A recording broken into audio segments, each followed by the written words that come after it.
안녕하세요. 충실파의 UPD입니다. 앞으로 도입될 멤버십 시스템 구상과 함께 공개될 새로운 사건 파일 제작이 조금 지연되고 있습니다. 조만간 모두 공개가 될 예정이니 많은 기대와 관심 부탁드리고, 이번 사건 모음집은 예전 저 UPD가 사건이 일어났던 미국 LA의 실제 장소들을 직접 찾아가 현장 모습을 전해주었던 사건 3가지를 모아봤습니다. 여기 3가지 영상 모두 제 채널 중 제가 가장 심혈을 기울여서 제작해 만든 정말 많은 애착이 가는 사건 영상들이니 부디 끝까지 시청 부탁드리겠습니다. 그리고 지난 영상에서 후원해주신 분들의 호명은 다음 새로운 사건 파일 영상에서 올리도록 하겠습니다.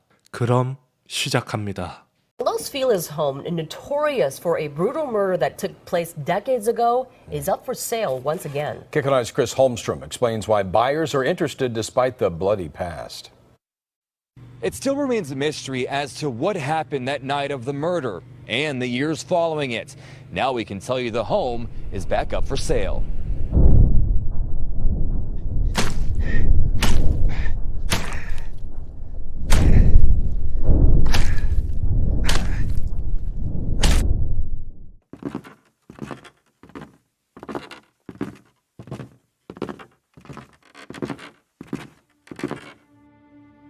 (1959년 12월 6일) 일요일 새벽 4시 30분 당시 50세 해롤드 펄슨 박사는 3층에 위치해 있던 자신의 방에서 아내 42세 릴리안의 머리에 꽂혀있던 망치를 빼내어 다시 그 망치를 들고 방과 연결되어 있던 중앙 화장실로 걸어간다.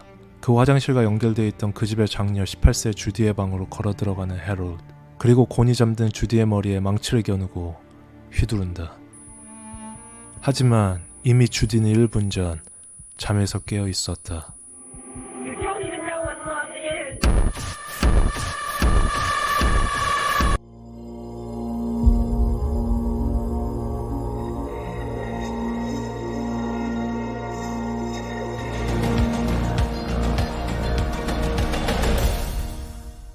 이 사건은 단지 한 인물에 대한 이야기가 아닙니다. 그 집에 대한 이야기입니다. 첫 번째로 영상의 신뢰성을 높이기 위해 직접 사건 장소의 외관을 촬영해 왔습니다. 그 촬영본은 이 사건의 뒷이야기를 들려주는 후반부 UPD의 비하인드 스토리에서 확인하실 수 있습니다. 그리고 직접 관련자들을 취재해온 다큐멘터리 영화감독 스테시 아스테니우스의 팟캐스트 프로그램과 2009년 LA타임즈의 바풀 기자의 기사, 그리고 제가 직접 조사한 그 당시 1959년도의 신문들을 참조하였습니다. 우리 인생의 여정, 곱게 뻗은 길가 한가운데서 마치 홀로 어두운 숲속에서 길을 잃은 듯한 나 자신을 발견했다. 미국 뉴욕 맨하탄, 1909년 2월 26일 뉴욕 맨하탄에서 태어난 해롤드 펄슨은 유태인계 폴란드 태생의 아버지 헨리와 유태인계 러시아 태생의 어머니 몰리 사이에서 태어난다. 그는 줄곧 뉴욕 맨하탄에서 자랐으며 1931년에 뉴욕 시립대학을 졸업, 1935년 그의 나이 26세 때 롱아일랜드 대학에서 심장학 박사학위를 받는다. 그는 심장 전문의 자격을 따기 위해 1937년 초 캘리포니아 LA로 이주한다. 그리고 그와 7살 차이가 났던 같은 유대인계 러시안 집안인 릴리안을 만나 6개월 만인 1937년 8월 24일에 서로 결혼식을 올린다. 그 당시 아내 릴리안의 나이는 21세였다. 그들은 결혼 약 4년 만인 1941년에 첫 딸 주디를 낳고 1946년에는 아들 조엘, 1948년에는 막내딸 데비를 낳게 된다.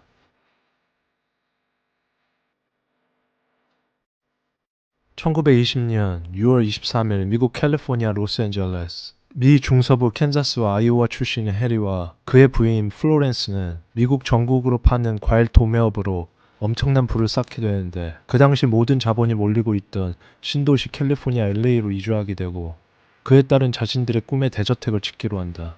그들은 자신들의 대저택을 디자인할 건축가로 미국의 유명한 패스트푸드점인 칼스 주니어 레스토랑을 디자인했던 해리 워너를 고용하여 집을 짓기로 한다. 그 당시 해리 워너는 미국 1920년대에서 30년대에 최고로 부유하고 화려한 지역, LA에 위치한 비버리 힐즈와 로스펠리스 지역의 건축물들을 디자인하고 있었고, 그중 비버리 힐즈와 비교해서 수요가 적었던 로스펠리스 지역을 해리와 플로렌스 커플에게 소개한다. 1921년 8월, 해리와 그의 부인 플로렌스는 자신들의 대저택인 로스펠리스 맨션의 완공으로 바로 LA로 이주하고 7년 동안 매우 행복한 나날을 보낸다.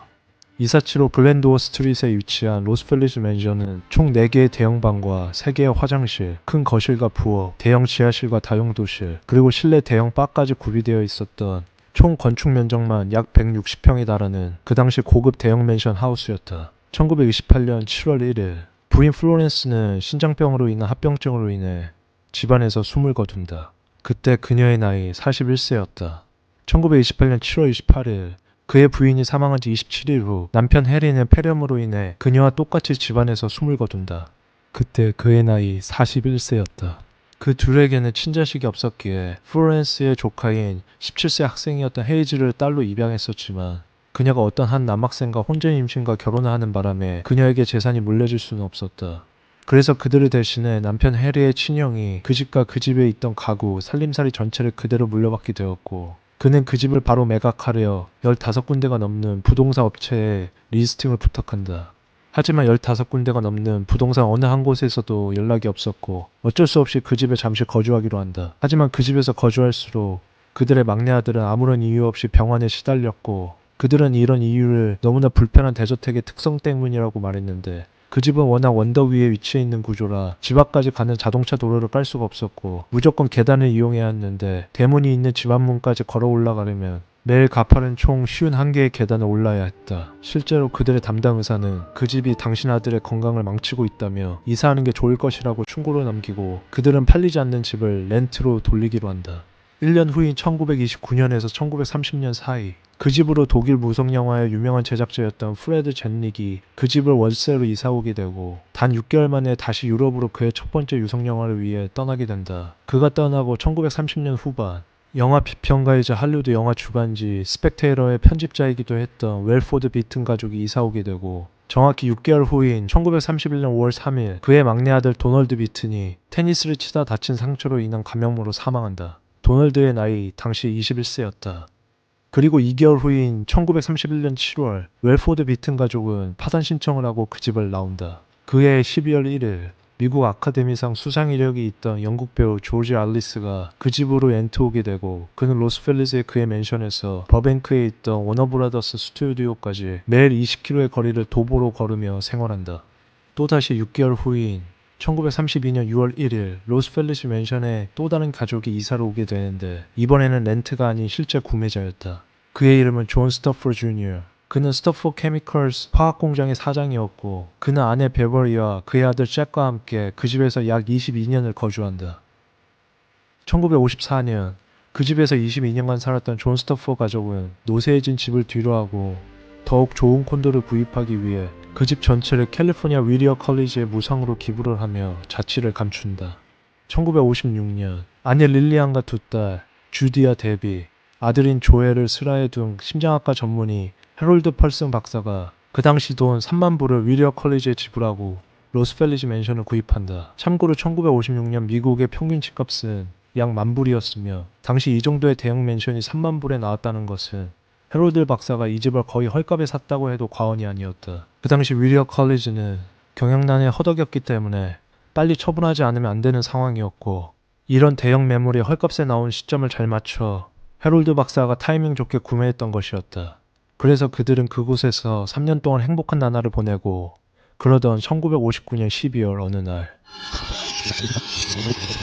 1959년 12월 6일 일요일 새벽 4시 30분 심장 전문의 해롤드 박사는 여느 때와 같이 3층의 자신의 안방 침대에서 단테의 신곡 인페르노 칸토의 어느 한 페이지를 읽고 있다. 그리고 그 옆에는 그의 아내 릴리안이 곤히 잠들어 있다. 해롤드는 차분히 침대 옆에 데스크에 그 책을 올려놓는다. 그리고 침대 바닥에 자신이 숨겨놓았던 볼핀 해머를 들고 잠들어 있던 릴리안의 몸을 살짝 돌려 얼굴이 베개 밑으로 오게 만든 후 그녀의 뒤통수에 망치로 휘둘러 최소 3번 이상의 치명상을 입힌다. 망치 소리를 들은 맞은편 방에서 자고 있던 장녀 주디는 잠에서 살짝 깬다. 혈흔이 낭자한 침대에서 나와 주디 방으로 향하는 해롤드. 주디의 방과 연결되어 있는 화장실을 지나 그녀의 방문을 열고 들어가 똑같이 잠들어 있던 주디의 몸을 살짝 돌리는 해롤드. 그리고 같은 망치로 내려치는 순간 주디의 비명소리. 순간 놀란 해롤드는 빠르게 2-3번 그녀의 머리에 망치를 휘두르고 주디의 머리는 일순간 피로 물들게 된다. 당시 만 18세, 한국 나이로 대학 1학년생이었던 그녀는 그를 순간 몸으로 밀치고 안방과 연결되어 있는 화장실로 뛰어들어간다. 그리고 그 화장실을 지나 안방으로 들어가는 순간 피로 낭자한 어머니의 사체를 지나치게 되고 무서운 마음에 어머니를 도와줄 시간도 없이 소리를 지르며 3층에 있던 나선형 계단을 뛰어내려가 집의 뒷문을 열고 맨발로 위 언덕으로 연결되어 있는 계단을 올라 근처 이웃집 루이스 집으로 뛰어 도망간다. 그때 2층에서 자고 있었던 둘째 조엘과 막내딸 데비는 잠에서 깨 3층으로 올라가 손에 망치를 들고 있던 아버지 해롤드와 마주치게 되고 해롤드는 순간 아가들아, 이거 다 꿈이야. 너희가 지금 악몽을 꾸고 있는 거야. 조용히 하고 들어가서 다시 자도록 해. 어서. 라며 그들을 다시 방으로 돌려보낸다. 이웃집 비버리힐스 치과의사 루이스의 집으로 도망간 주디는 피범벅된 머리를 부여잡고 제발 좀 도와달라고 소리치며 루이스와 그의 아내는 직접 경찰에 신고한 후 해롤드의 집으로 향한다. 3층에서 계단 끝에서 루이스와 그의 아내는 해롤드와 조우하게 되고 무슨 일이 있냐며 물어보지만 해롤드는 그들에게 소리치며 제발 좀 괴롭히지 말고 내 집에서 나가라며 고함을 치며 내쫓는다. 뭔가 잘못되었다는 느낌을 받은 그의 친구 루이스와 그의 아내는 집 밖으로 나와 경찰이 올 때까지 기다린다. 해롤드 박사는 화장실로 다시 들어가 자신이 모아놓았던 신경안전제와 향정신성 알약들 약 30에서 40알을 모아 화장실 세면대에 수돗물을 틀어 한 번에 털어먹는다. 그리고 침대 위에 릴리안의 사체 옆에 쓰러져 인생의 최후로 맞는다. 그의 오른쪽 손에는 아직도 망치가 쥐어 있었다. 그렇게 30분 후 새벽 약 5시 10분 경찰이 로스펠리즈 맨션으로 들이닥치지만 이미 아내 릴리안과 해롤드 박사는 숨이 끊어진 후였다. 살인사건 이후 그들을 검시한 소견으로는 아내 릴리안의 머리에는 여러 상흔과 마찰흔 그리고 망치로 인해 생긴 커다란 다이아몬드 패턴의 구멍이 두 군데에 생겨 있었으며 그녀는 둔기로 인한 사망은 아니었고 그것으로 인해 분출되었던 엄청난 혈흔이 그녀의 코와 입을 질식시킨 질식사로 사망한 것으로 밝혀진다. 그리고 다행히 장녀 주디는 머리뼈 골절과 몇 가지 저항음만이 발견되어 치료하고 한 달 후 병원에서 태어난다.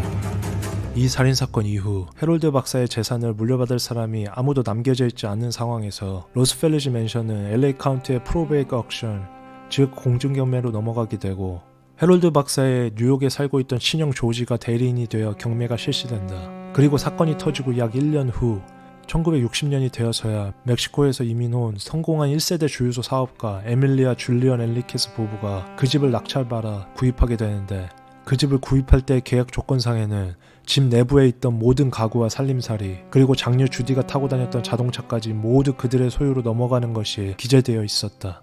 그렇게 1960년부터 1994년까지 로스펠리스 맨션은 에밀리 줄리언 엔리케스 부부의 명의였는데 정작 그들은 근 30년 동안 단 한 번도 그 집에서 거주를 하지 않았다. 그들은 비극적인 사건을 맞은 해롤드 박사 가족의 물품들을 그대로 갖고 있는 상태에서 똑같은 가구 배치, 한 번의 보수조차 하지 않으며 집을 방치, 그 넓은 집을 단지 자신들의 큰 창고로 쓴다. 그리고 그들의 실거주지는 근처 20분 거리의 실버레이크 하이츠의 소규모 하우스였다. 1994년 엔리케스 부부가 사망하면서 그의 외동아들인 루디에게 소유권이 넘어가고 그 역시 맨션에서 거주하지 않고 실버레이크 하우스에서 살며 창고 형식으로 그 대저택을 사용한다. 그리고 2015년 그가 사망하기 직전까지 그 집에는 몇십 년 동안 사람이 산 적이 없는 온기조차 없었던 해롤드 박사 가족의 물품들과 루디, 그의 물품들만이 가득 찬 큰 대형 창고가 되어버린다. 그리고 이렇게 몇십 년간 방치된 집으로 많은 노숙인들과 사창가의 여성들, 마약 중독자들의 임시 거처가 되어버리는데 이 점 때문에 LA시는 집주인 루디에게 경고장을 보내기도 한다. 2015년 루디의 사망 이후 그 역시 한 번도 결혼하지 않았던 미혼이었고 자식도 없었기에 아무런 상속인이 없었고 이 저택은 또다시 경매에 붙여지게 된다. 2016년에 드디어 이 저주받은 집을 한화 약 30억을 주고 구매하는 사람이 나타나는데 그녀는 미국 방송에도 여러 차례 나왔던 스타 변호사 리사 블룸이었다. 그녀는 언론과의 인터뷰에서 이제 이 맨션도 완벽하게 탈바꿈하여 멋진 저택으로 변신할 때가 되었다면서 완벽하게 리모델링을 하겠다고 선언한다. 그렇기에 많은 로스펠리즈 지역 주민들은 환호를 받아 집을 리모델링하기 시작하는데 이때 2016년이 1959년 이후로 처음으로 이 집의 완벽한 청소와 보수가 일어났던 날이 된다. 하지만 2018년 80% 정도의 리모델링이 완공된 어느 날 갑자기 스타 변호사 리사 블룸은 자신의 말을 철회하고 이미 이 저택에 대한 감정 가치는 바닥으로 떨어져 버렸다며 자신도 이 맨션을 다시 시장에 내놓겠다며 인터뷰를 한다. 그리고 2020년 이 저주받은 맨션에 대한 이미지 때문인지 자신들의 회사 로고를 익명으로 처리한 LA의 한 부동산 회사가 이 집을 그녀가 구매했던 같은 가격인 한화 약 30억을 주고 매입한다. 그리고 2023년 지금까지도 이 집은 LA 도시계담의 한 주요 장소가 되어 아직도 팔리지 않고 가끔씩 몇몇의 사람들만이 구경 오는, 지금까지 그 집에서 사망한 총 5명의 영혼들만이 떠도는 빈가가 되어버렸다. 그리고 LA 부동산 시장에서는 조만간 이 집이 완전히 허물어지고 곧 다른 용도의 건축물이 들어설 것이라는 전망이 팽배해 있다. 그러면 가장 중요한, 아직 우리가 다루지 않았던 1959년 12월 6일의 해롤드 박사는 도대체 왜 그날 그런 참극을 만들었던 것일까? 그 당시 여러 신문 자료들과 2015년 그 맨션이 리모델링하기 직전 박사에 대한 여러 자료들이 나오게 되는데, 이 모든 사건 자료들과 UPD가 직접 찍어온 맨션 영상들과 함께 이제 그 궁금증에 대한 이야기를 해보려 한다.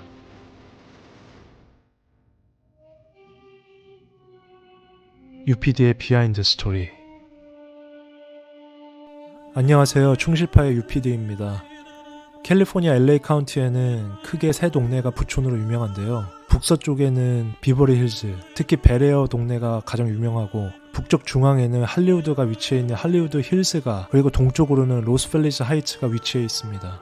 그중 이 사건은 로스펠리즈 지역에서 벌어진 60년이 지난 지금까지도 사람들에게 회자되고 있는 유명한 사건입니다. 그리고 특히 이번 로스펠리즈 맨션 사건은 제가 꽤나 애착이 가는 사건이었는데요. 그 이유는 아마 이 사건이 미국의 한 하우스에서 벌어진 참극일 뿐만 아니라 그 집을 거쳐간 약 100년간의 여러 인물 군상들을 만날 수 있기 때문일 것 같습니다. 이 저택에서 총 3명은 뜻하지 않는 병으로, 한 명은 살해를 당하고, 마지막 다른 한 명, 해롤드 박사는 직접 자신의 목숨을 끊었죠. 그러면 사건의 본질로 돌아와 해롤드 박사는 왜 59년 12월 6일날 자신의 아내를 살해하고 첫째 딸도 살해하려 했으며 남은 두 아이들을 남기고 자살한 것일까요? 솔직히 그의 범행 동기는 지금 아무도 알 수 없습니다. 그 당사자가 이미 약 60년 전에 약을 먹고 자신의 목숨을 끊은 망자이기 때문이죠. 하지만 그가 범행을 벌이기 전 그와 관련된 몇몇의 사건들로 조금이나마 유추해 볼 수 있을 것 같습니다.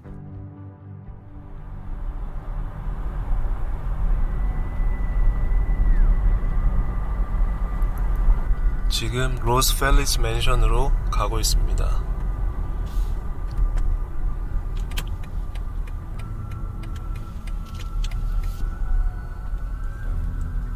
로스펠리스 하이츠 주택가고요. 아직 초입입니다.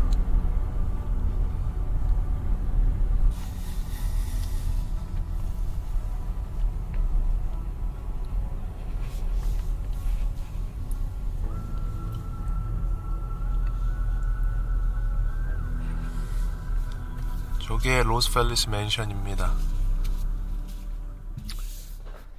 첫 번째, 1938년에 해롤드 박사는 자신만의 연구를 통해 그 당시 주사기로 약물을 주입할 때 여러 병균들이 들어갈 수 있는 가능성을 아예 배제시킨 아주 안전한 새로운 방식의 주사기를 개발하고 특허를 받게 됩니다.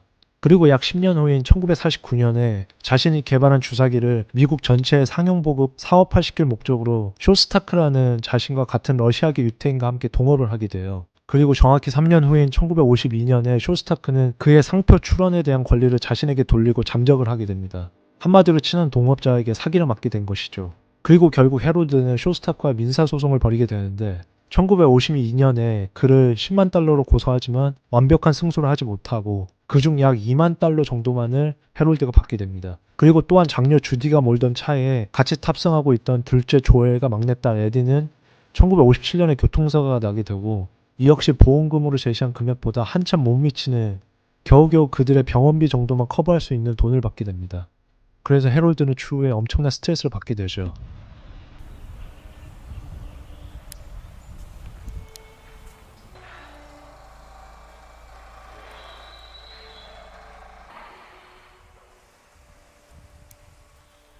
이거 크리피한 로스펠리스 하우스입니다. 지금은 거의 철거만을 기다리는 쪽으로 이제 딸 주디가 나온 공간입니다.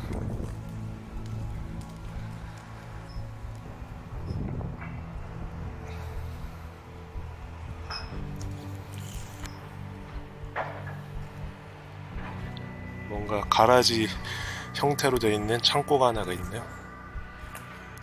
이쪽에 이제 불황자도 홈리스 분들이랑 이제 사창가에 있는 분들이 마약하러 온 자주 왔다 그래요? 70년대 80년대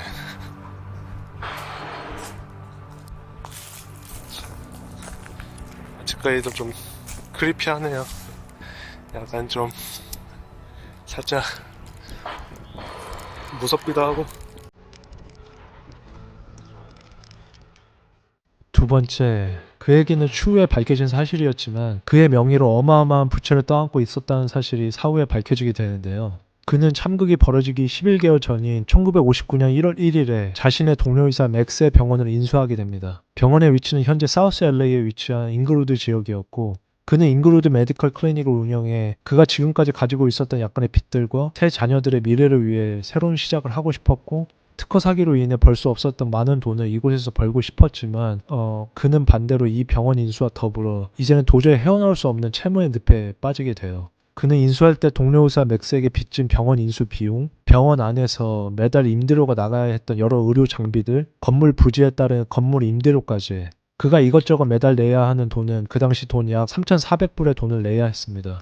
그 당시에 3,400불은 현재 가치 약 35,000불, 한화로 약 4천만 원의 돈이었거든요. 4천만 원의 돈을 매달 갚는다고 생각을 한번 해보세요. 그리고 해롤드 박사와 아내 릴리안의 사후 LA 기록보관소에서 발견된 그들의 채무 기록들은 어마어마했는데요. 사망한 해롤드의 당시 채권자들에게 빚진 채무에 대한 사인과 기록이 약 180페이지에 걸쳐서 기록되어 있었고, 릴리안은 약 40페이지의 채무에 대한 기록이 발견됩니다. 그래서 이러한 엄청난 채무들이 아마 이런 참극을 벌인 해롤드에게 영향을 준 하나는 아닌지 추측하고 있습니다. 그리고 세 번째 사건으로는 그에게는 자신의 아내 릴리안만이 알고 있던 정신병 기록이 있었습니다. 그는 참극 1년 전 1958년 8일간 캘리포니아 템플 병원에 입원한 기록이 나오는데, 그 기록에는 그가 가족들에게 자신이 심장치료 때문에 입원했다는 말과는 달리 토라진같이 정신분열증이나 폭력조절 장애 같은 정신병 치료에 쓰이는 약물이 치료에 사용되었다는 것이 밝혀집니다. 그리고 그들과 친했던 이웃의 말로는 아내 릴리안이 참극이 벌어지지 않아서 생존했다면 며칠 후 남편 해롤드를 정신병원에 입원하는 것에 대해 동의했을 거라며, 아내 릴리안이 그 정도로 남편의 정신 상태를 걱정했다는 것이 밝혀집니다. 마지막으로 굳이 왜 그럼 아내 릴리안과 장녀 주디만을 살해하려고 했을까? 라는 점에는 실제로 가장이었던 해롤드 박사는 아내 릴리안과 첫째 딸의 주디의 소비 습관, 즉 돈을 쓰는 행태에 불만을 많이 가졌었고, 경제적 파탄의 지경까지 오는 데 있어서 그들의 역할이 컸다고 여기는 삽니다.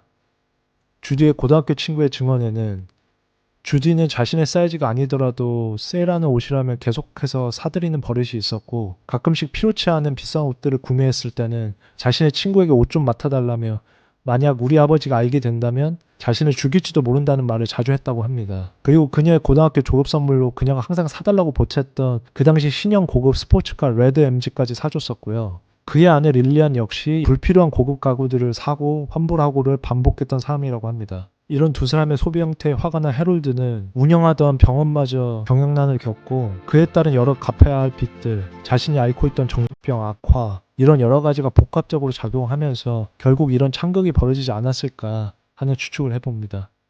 그리고 장녀 주디가 사망한 후 그녀의 차에서 발견된 자신의 이모에게 썼던 편지 내용이 화제가 되었었는데요. 그 메모에는 우리 집안의 형편은 계속해서 나빠지고 있어요. 계속 행복한 척, 괜찮은 척 하고 있지만 저희는 지금 위기에 봉착해 있어요, 이모. 라며 적혀 있었습니다.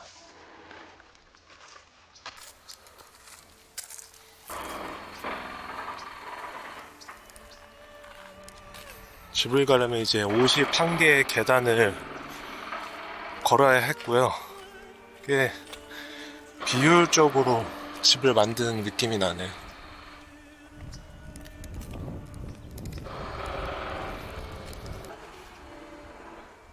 재작년에 리모델링을 했다고 하는데 또 팔리지 않으니까 이렇게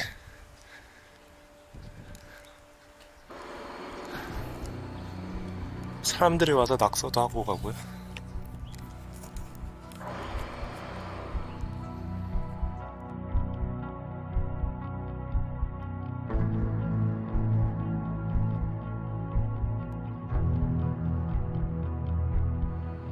누가 유리창을 다 깨놨네요. 아마도 이 근처로 온 홈리스 피플 분들이 아무래도 침입하려고 했던 흔적이 아닐까 생각 중입니다. 여기가 이제 벌목도 하고 그러면 뷰가 엄청 좋은 동네거든요. 그런 집이었을 텐데 지금 벌목도 하지 않았고,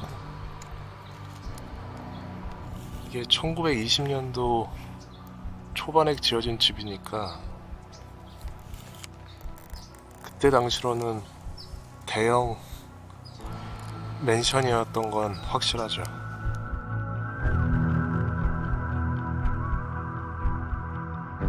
저기 보시면 나선의 계단으로 3층으로 올라가는 부분이 있어요. 저 계단으로 장녀 주디가 도망쳐 나온 나선의 계단이 아닐까 싶습니다.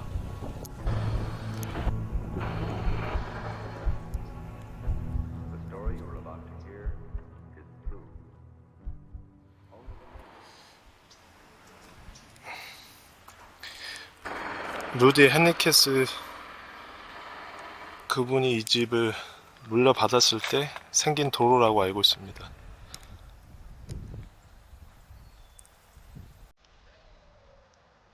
무섭네요. 참고로 이 사건 이후 세 자녀 주디, 조엘, 데비는 뉴욕에 있던 해롤드 박사 친척들 손에 맡겨지고요. 그들 모두 미디어와 사람들의 눈을 피해 3번의 개명을 한 후 각자 노인이 된 지금까지 뿔뿔이 흩어져서 잘 살고 있습니다. 그중 당시 13세였던 둘째 조엘은 생존 가족 중 유일하게 언론과 짧은 인터뷰를 나눴던 사람이었는데, 그는 우리 세남매는 이 비극적인 사건 이후 너무나 우울하고 처참한 삶을 살게 되었다. 더 이상 우리를 언론이 괴롭히지 않았으면 좋겠다는 말만 남기고, 그는 그 인터뷰 후 이스라엘로 아예 이민을 떠나 지금까지 돌아오지 않고 있다고 합니다. 그리고 한 가지 더, 참극 이후 해롤드 박사 가족의 유품과 가구들을 거의 손도 대지 않고 그대로 물려받았던 루디 헨리케스는 앞선 부분에서처럼 거의 60년간 2015년 자신이 병으로 사망하기 직전까지 그 집을 창고로만 사용했었습니다. 그렇게 그 맨션에는 해롤드 가족이 썼던 모든 살림살이가 그대로 남아 있었는데요. 2016년 리모델링이 들어가기 직전 근처 부동산 업자와 LA에서 주로 활동하는 셀럽 스테이시 슈로더는 집을 방문해 투어를 하는데, 스테이시는 묘한 장면 하나를 발견합니다. 그 맨션에 살았던 세 자녀 주디, 조엘, 데비, 이 세 아이들은 각자의 방문에 달려있던 조명의 스위치 플레이트를 커스텀으로 자신들이 직접 그림을 그려 디자인을 했었는데요. 스테이시는 그 중에 하나였던 주디 스위치 플레이트에 묘한 자국이 하나 묻어있는 것을 발견합니다. 과연 이 조그마한 혈액 자국, 과연 누구의 피였을까요? 소름 끼치시지 않나요? 제가 알아본 결과 1959년 그 사건이 일어난 후 담당 경찰들은 살인 조사와 몇 장의 사진만을 찍고 돌아갔으며, 지금 현재는 사라진 그 당시 한 청소업체 에비 메인터넌스 컴퍼니가 아내 릴리안과 해롤드가 사망한 방의 피를 닦았다고만 나와 있습니다. 그리고 별다른 청소는 주디 헨리케스가 2015년에 사망하기 직전까지도 이루어지지 않은 것으로 밝혀지거든요. 그러니까 과연 이 자국은 60년 전에 그날의 주디의 혈액일까요? 아니면 해롤드의 것이었을까요? 상상은 여러분들의 판단에 맡기겠습니다. 그리고 마지막으로 해롤드 박사가 아내 릴리안을 살인하기 직전 책 한 권을 읽었던 것을 기억하시나요? 그 책은 단테의 신곡 중 인페르노 부분을 읽고 있었는데, 어느 한 페이지 부분이 책상에 엎어져 있었고, 그 페이지에는 이런 문구가 적혀 있었습니다. 우리 인생의 여정, 곧게 뻗은 길가 한가운데서 마치 홀로 어두운 숲속에서 길을 잃은 듯한 나 자신을 발견했다.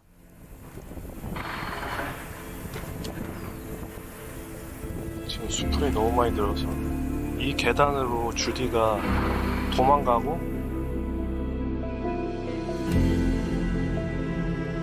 2023년 4월 지금 현재까지도 로스펠리지 맨션의 도시괴담은 계속해서 이어지고 있습니다. It's still a little creepy to me. I wouldn't buy it. That's woo. I mean, it's a beautiful property. Don't get me wrong. I just feel like You it'd be can run, haunted. okay, right?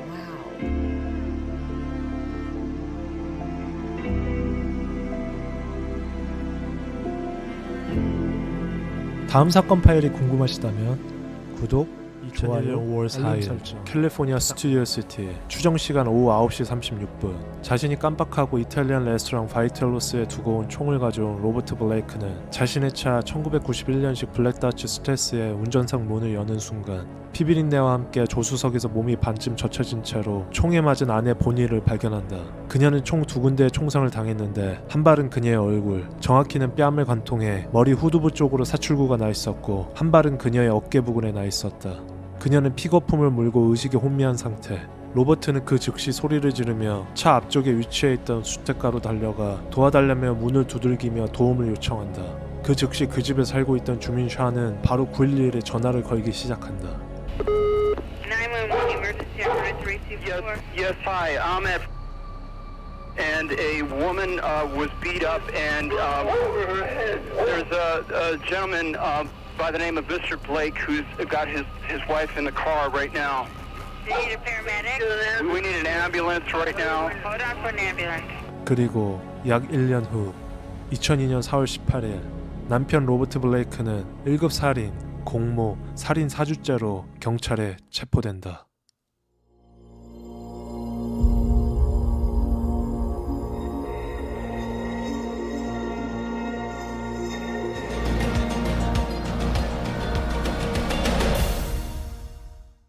이 사건은 한날 1시에 벌어진 끔찍한 살인으로부터 시작됩니다.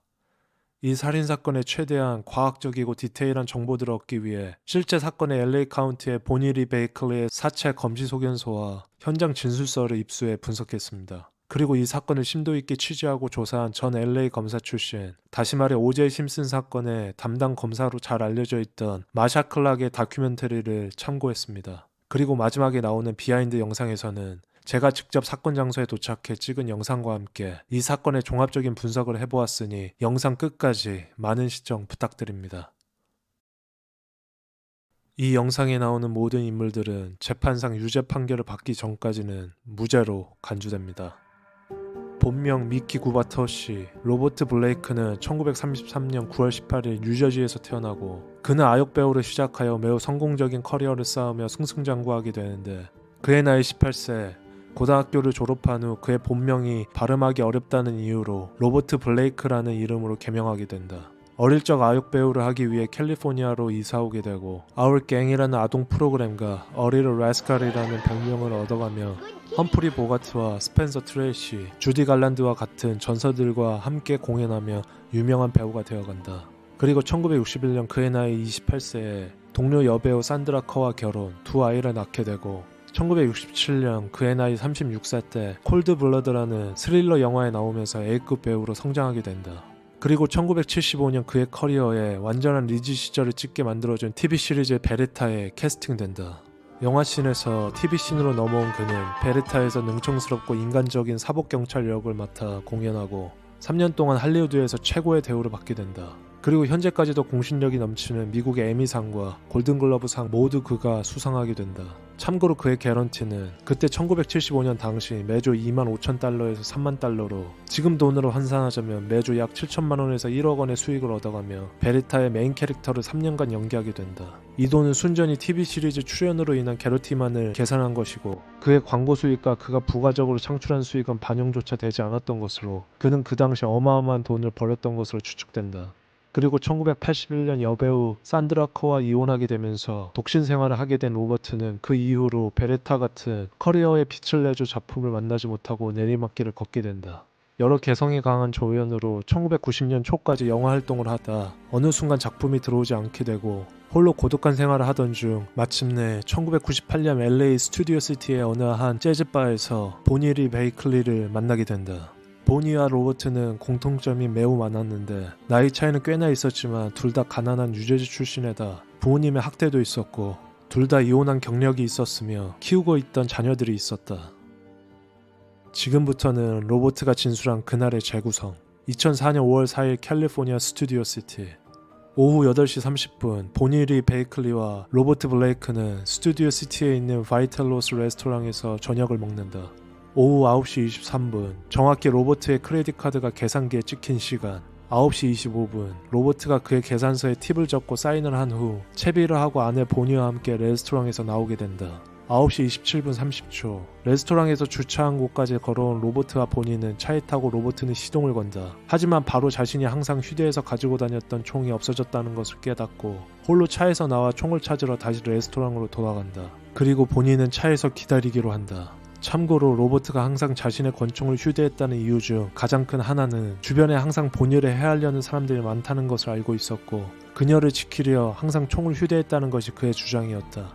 그렇게 자동차 주차도 레스토랑 바로 앞에 있던 발렛 파킹을 맡기지 않고 항상 멀리 떨어진 스트리트 파킹만 하는 이유도 바로 그 점 때문이었다. 9시 34분 레스토랑에서 다시 총을 찾아서 나온 시간 9시 36분 로버트가 다시 차로 돌아온 시간 차의 운전석에 문을 여는 순간 조수석에 앉아있던 보니가 피투성이로 몸이 뒤로 기운 채 죽어가고 있는 것을 발견. 얼굴에 한 발, 어깨에 한 발, 총 2발의 총알을 맞았다는 것을 깨닫고 앞쪽 거리에 있던 하우스 한 채, 길 건너 하우스 한 채로 뛰어가서 문을 두드리며 도와달라고 소리친다. 9시 40분 그를 도와주려 앞쪽 하우스에서 거주하고 있던 주민 샤니 911에 전화를 걸게 된다. by the name of Mr. Blake, who's got his wife in the car right now. Do you need a paramedic? We need an ambulance right now. 딱 이때까지가 로버트가 진술하고 있는 레스토랑에서 신용카드 결제한 시간 9시 23분부터 주민 쇼니 911에 전화를 건 시간 9시 40분까지 총 17분간의 알리바이. 그래서 UPD가 직접 그 17분간의 알리바이가 설득력이 있는지 직접 사건 장소로 찾아가 실험을 해보았습니다. 예전에 로버트 블레이크의 집으로 가고 있습니다. 로버트 블레이크의 옛날 집이고요.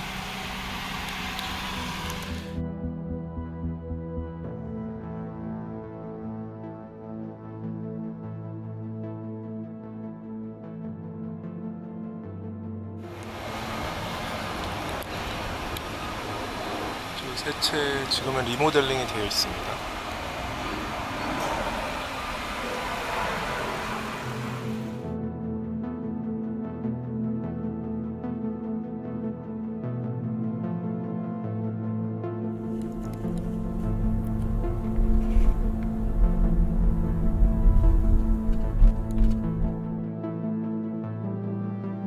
지금부터 로버트 블레이크가 진술한 17분의 알리바이를 같이 확인해 보도록 하겠습니다.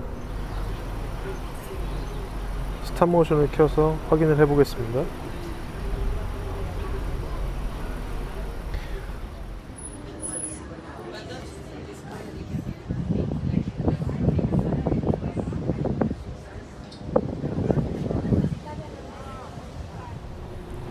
로버트와 아내 보니가 디너를 먹고 차로 돌아가는 길입니다. 이건 주차장이고요.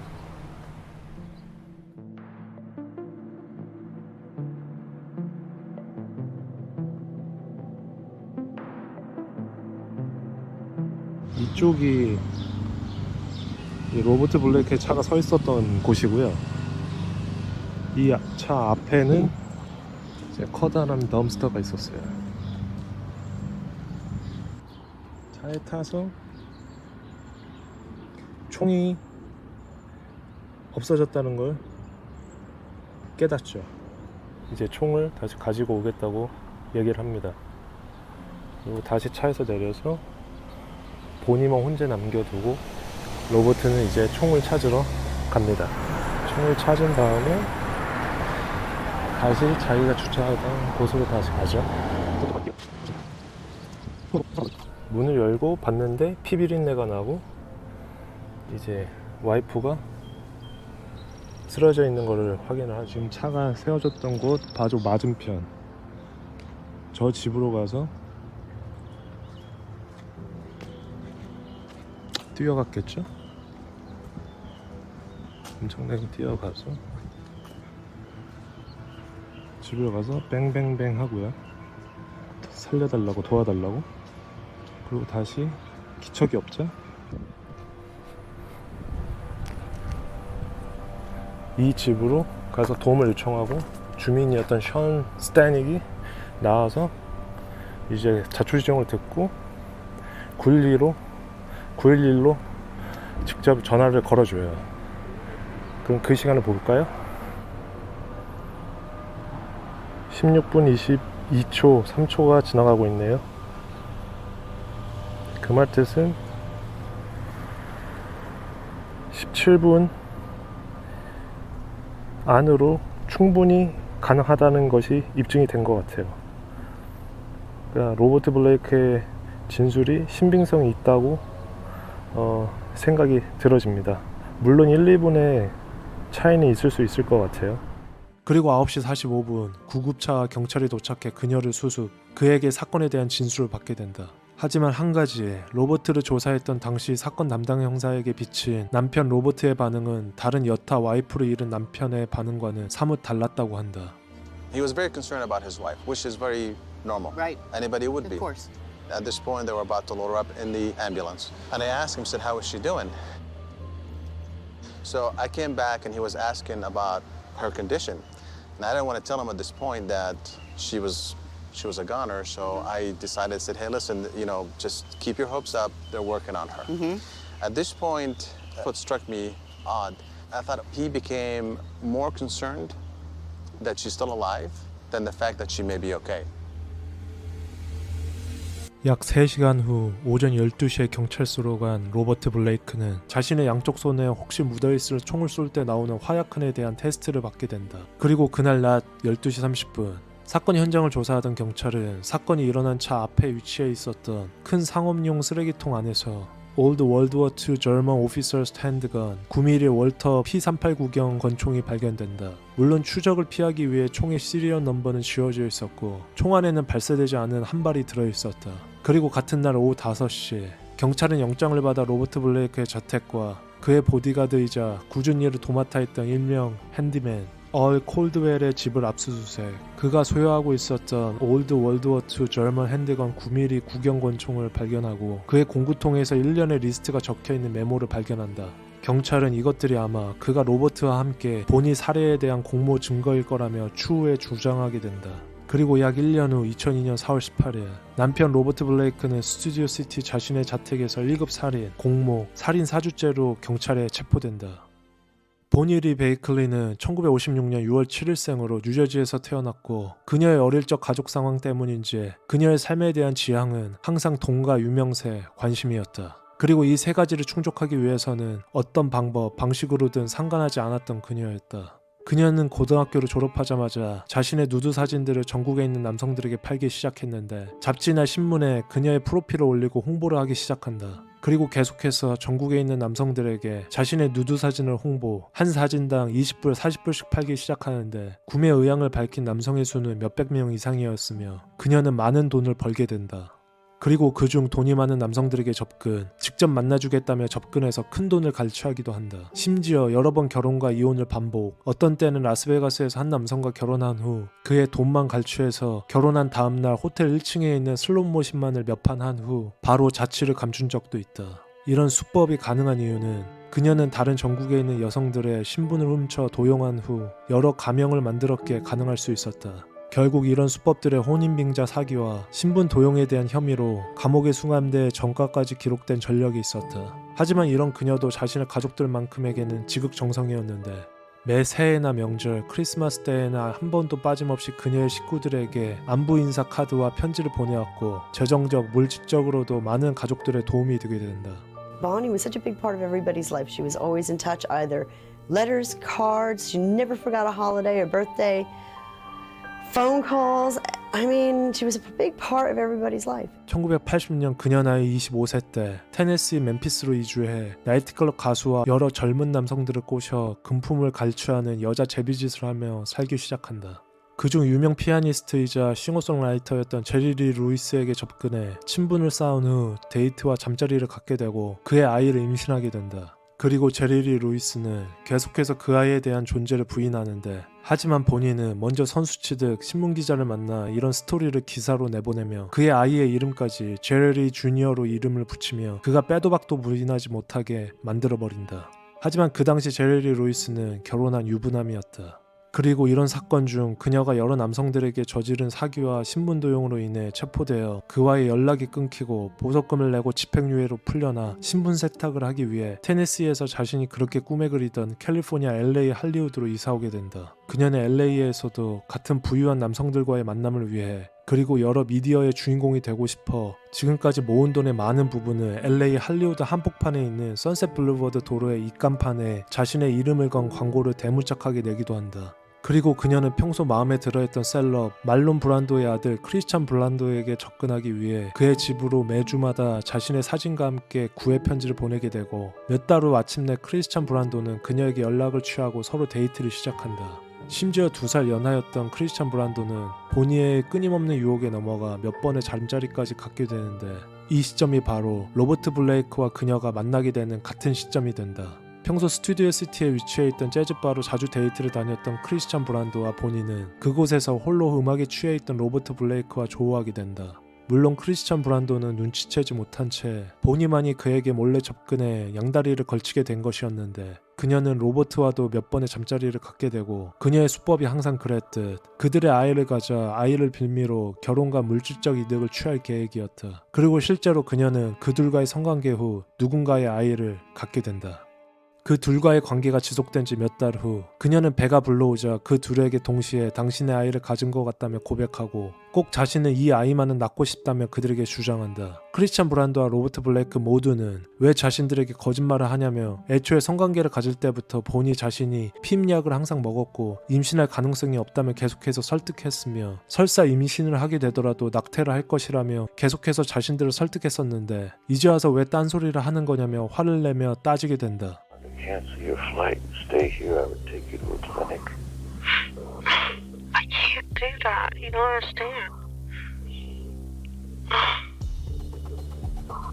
Not even for me and for us, for your life, for your future and all that stuff. I don't. The only thing I ever wanted to do is just be with you. Deliberately getting pregnant is wrong. Writing letters to me about that you're going to get an abortion. Promised me, you said I'll take pills, I'll get an abortion, all I want to do is be with you no matter what happens. What are you saying? That you don't even want me to get in touch with you unless I get an abortion? Is that what you're saying? You swore to me, you promised me. You promised. You said, don't worry, Robert, no matter what, I will have an abortion. You never have to worry about me getting pregnant. I'll take the pills, I'll have an abortion. It's okay, relax, enjoy yourself, I care about you. All a lie. Not a little lie. That's a big lie. That's the kind of lie that God looks down and says, hey, wait a minute. Wait a minute. That's a big, awful, mean, vicious lie. 하지만 그 둘은 계속해서 자신이 피해자인 양 행세했던 보니의 말에 이끌려 결국 아이를 낳는 것에 동의하고 그 아이가 태어나자마자 친부 DNA 확인을 실시하는데 이 아이는 크리스찬 브란도의 아이가 아닌 로버트 블레이크의 아이인 것으로 판명난다. 이 순간 이후 로버트는 자신이 그토록 부정했던 두 번째 결혼 생활을 어쩔 수 없이 시작하게 되고 반면에 크리스찬 브란도는 그 아이가 자신의 아이가 아닌 것을 깨닫고 그녀에게 분노를 느끼며 협박을 시작한다. 2004년 12월 그가 체포되고 약 2년 8개월 후 LA 카운티 법원에서 그에 대한 첫 재판이 시작되게 된다. 그의 재판에서 가장 중요한 스모킹건이 될 수 있는 화두는 크게 3가지였다. 첫째, 그의 보디가드이자 핸디맨이었던 얼의 집에서 발견된 의심스러운 메모들. 둘째, 그의 오래된 친구들이자 예전 로버트의 핸디맨들이었던 로널드 더피 햄블턴과 게리 맥라티의 증언들. 그들의 증언으로는 로버트가 그들에게 아내 보니의 사례를 자신들에게 사주했다는 것이었다. 마지막으로 셋째, 사건날 경찰서로가 로버트의 양손에 묻어있던 총의 화약흔 검사에 대한 결과 분석이었다. 그럼 재판에서 거론된 이 3가지 모두를 디테일하게 다시 한번 분석해보자. 첫째, 얼의 집에서 발견된 그가 작성한 메모에는 이런 것들이 적혀 있었다. 하지만 얼은 재판에 나와 이 모든 것들은 그녀의 살해에 대한 것이 아닌 그저 단지 흔하게 집안을 수리하고 고칠 때 쓰는 준비물을 써놓은 것이라 반박한다. 리스트에 적혀있는 25 오토에 대한 열의 주장은 단지 25,000마일에 갈아줘야 하는 자신의 자동차 엔진오일에 대한 기록이었다고 주장하며 그 엔진 오일 영수증은 이미 경찰에 수거해 갔다고 말한다. 그리고 Get Blank Gun Ready에 대한 얼의 주장은 로버트는 자주 서부 영화에 나오는 권총 사진을 찍는, 즉 영화 오디션에 낼 수 있는 사진들을 찍는 취미를 갖고 있었는데 실제로 실탄을 넣은 총은 위험하니 항상 실탄은 빼놓고 찍어야 한다는 것을 기억하려고 메모해놨다고 주장한다. 세 번째, 블랙 덕테이프라고 써있는 것에는 그냥 여러 목공 작업할 때 쓸 수 있는 덕테이프 중 검은색 테이프가 제일 좋은 것이라 쓴 것뿐이라며 주장한다. 마지막으로 Full Acid and Lie, 그중 라이는 시신의 부패를 촉진시키는 역할도 하고 있는데 얼에 대한 반론으로는 로버트의 수영장은 오래돼서 항상 안에 물들이 녹색으로 오염되어 있어 수영장을 깨끗이 표백하고 씻기려면 엑시드와 라이 용액을 넣으면 깨끗해질 수 있다고 책에서 보았다며 주장. 하지만 결국 사람을 고용해서 수영장물을 깨끗이 하게 했다며 반론한다. He's not that kind of guy. He's not a violent guy. He might be loud and boisterous, but he's not someone who's going to kill, hurt, maim, any of those things. I never witnessed anything that was going on around the house with him or her that would lead me to believe he had that in him, he wanted that done, or anything like that. 그러면 다시 사건 스모킹건이 될 수 있었던 두 번째 화두, 그의 예전 핸디맨들이었던 로너드 더피와 게리 맥라트의 증언들을 살펴보자. 그들의 법정 증언으로는 로버트가 자신들에게 아내 보니를 살해해준다면 넉넉하게 살해하겠다며 살해 사주를 해왔다며 주장한다. 그리고 항상 그 사주를 하고 연락할 때는 그는 그들에게 꼭 300분짜리 프리페이 카드를 공중전화에서 써야 한다며 그래야 추후 경찰의 추적에 자유로워질 수 있다며 이야기했다고 한다. 그리고 가장 결정적 증거로는 로버트의 집에서 그가 그 프리페이 카드를 써서 누군가에게 통화를 걸었던 흔적이 나왔던 것이었다. 그 누군가를 정확히 특정할 수는 없었지만 그가 프리페이 카드를 썼다는 것은 팩트. 그 영수증을 경찰에 발견한 것이 법정에서 밝혀진다. 하지만 로버트 변호사의 변론으로는 더피와 게리, 그들은 예전부터 과거에 마약에 관련한 범죄들도 꽤나 있었고 심한 약물로 인한 착란과 로버트에게 돈을 착취하기 위한 거짓 증언이라며 맞받아친다. 실제 그들에게는 마약 전과가 다수 있었다. 하지만 프리페이 카드에 대한 정보를 거짓으로 만들었다고 보기에는 경찰이 발견한 물질적 증거들이 너무 확실한 것도 사실이었다. 검사는 그 둘이 한날 한시에 같이 약물로 인한 착란으로 인해 왜 이런 어이없는 거짓 진술을 했을까 라는 의문이 든다며 반박을 했고, 변호사는 충분히 그들의 마약 전과를 보면 뇌가 망가질 수 있기 때문에 착란이 일어날 수 있었을 거라며 주장한다. 마지막 스모킹건이 될 수 있었던 세 번째, 로버트 손에 대한 총화학흔 검사에서는 보통 권총을 직접 손으로 쏘게 되면 약 2000개의 레지두가 묻길 마련이지만 그의 양손에는 겨우 5개의 레지두만이 묻어 있었다. 하지만 그는 양손에 묻어있던 레지두 테스트를 하기 전까지 약 2시간 반 정도의 시간이 있었고 양손이 모두 그 시간 동안 오염될 가능성이 높았다. 로버트의 변호사는 총을 쏘게 되면 묻는 레지두는 2시간 반이 지난다 하더라도 손에서 없애기가 어렵다고 변론하고, 검사 측은 총으로 인한 레지두는 단지 먼지와 비슷하여 손을 어느 곳에 닦거나 물로 지우게 되면 확연히 사라질 수 있는 것이 과학적 팩트라고 주장했다. 종합적으로 이런 세 가지 화두로 2달 반 동안 진행되었던 재판의 마지막에 사건 검사는 이 사건이 그가 아내 보니를 죽였다는 직접적 물증에 대한 증거는 없지만 여러 정황상 증거를 내밀어 그가 아내였던 보니를 죽이기 위한 히트맨, 즉 킬러를 고용할 수 없게 되자 직접 그녀에게 방아쇠를 당긴 것이 아닌가 하며 로버트의 1급 살인 혐의를 제시한다. 하지만 2005년 3월 16일 사건 약 4년 후 그 2명의 스턴트맨의 확실한 증언에도 불구하고 9일간의 배심원 심의 끝에 1급 살인에 대한 로버트에 대한 혐의는 무죄로 판결을 하고 그는 바로 자유의 몸이 된다. Find the defendant Robert Blake not guilty of the crime of first-degree murder of Bonnie Lee Bakley in violation of Penal Code Section 187, subsection A, as charged in count 1 of the information. But Beretta, aka Robert Blake, is a free man tonight. I was in shock. I was devastated. I just don't know how they came to that conclusion. Maybe it's just more obvious to me because of, talking to my sister so much and for so long and hearing all the threats and, he promised he was going to do it and he did it and he said he'd get away with it and he did. A shocking turn of events. The prosecutor who handled the case publicly stated that the jury was, quote, incredibly stupid. 하지만 1년 후 2006년 보니의 가족들이 제기한 민사소송에 의하여 로버트는 그녀의 가족들에게 약 30 밀리언, 하나로 약 400억 원을 배상하라고 판결받는다. 그는 그 판결을 받자마자 자신의 재산의 모든 것을 이미 소송에 써버렸다며 파산 신청을 하고 잠적한다. 그 이후 그는 전미 배우 협회에서 제공되는 연금과 미국 사회보장연금들만을 받으며 생계를 유지하게 된다. 비하인드 스토리. 이번 비하인드 스토리에서는 본 영상에서 다루지 않았던 누구나 궁금할 법한 몇 가지의 의문점을 분석해 보도록 한다. 이 의문점에 대한 답변과 질문은 재판에서 나왔던 로버트의 변호사 톰 메서로우와 담당 검사 쉘리 사무엘스의 주장이다. 로버트의 변호사 톰은 실제로 마이클 잭슨, 빌 커스비, 슈기 나이트, 마이크 타이슨의 변론을 맡았던 유명인이었다.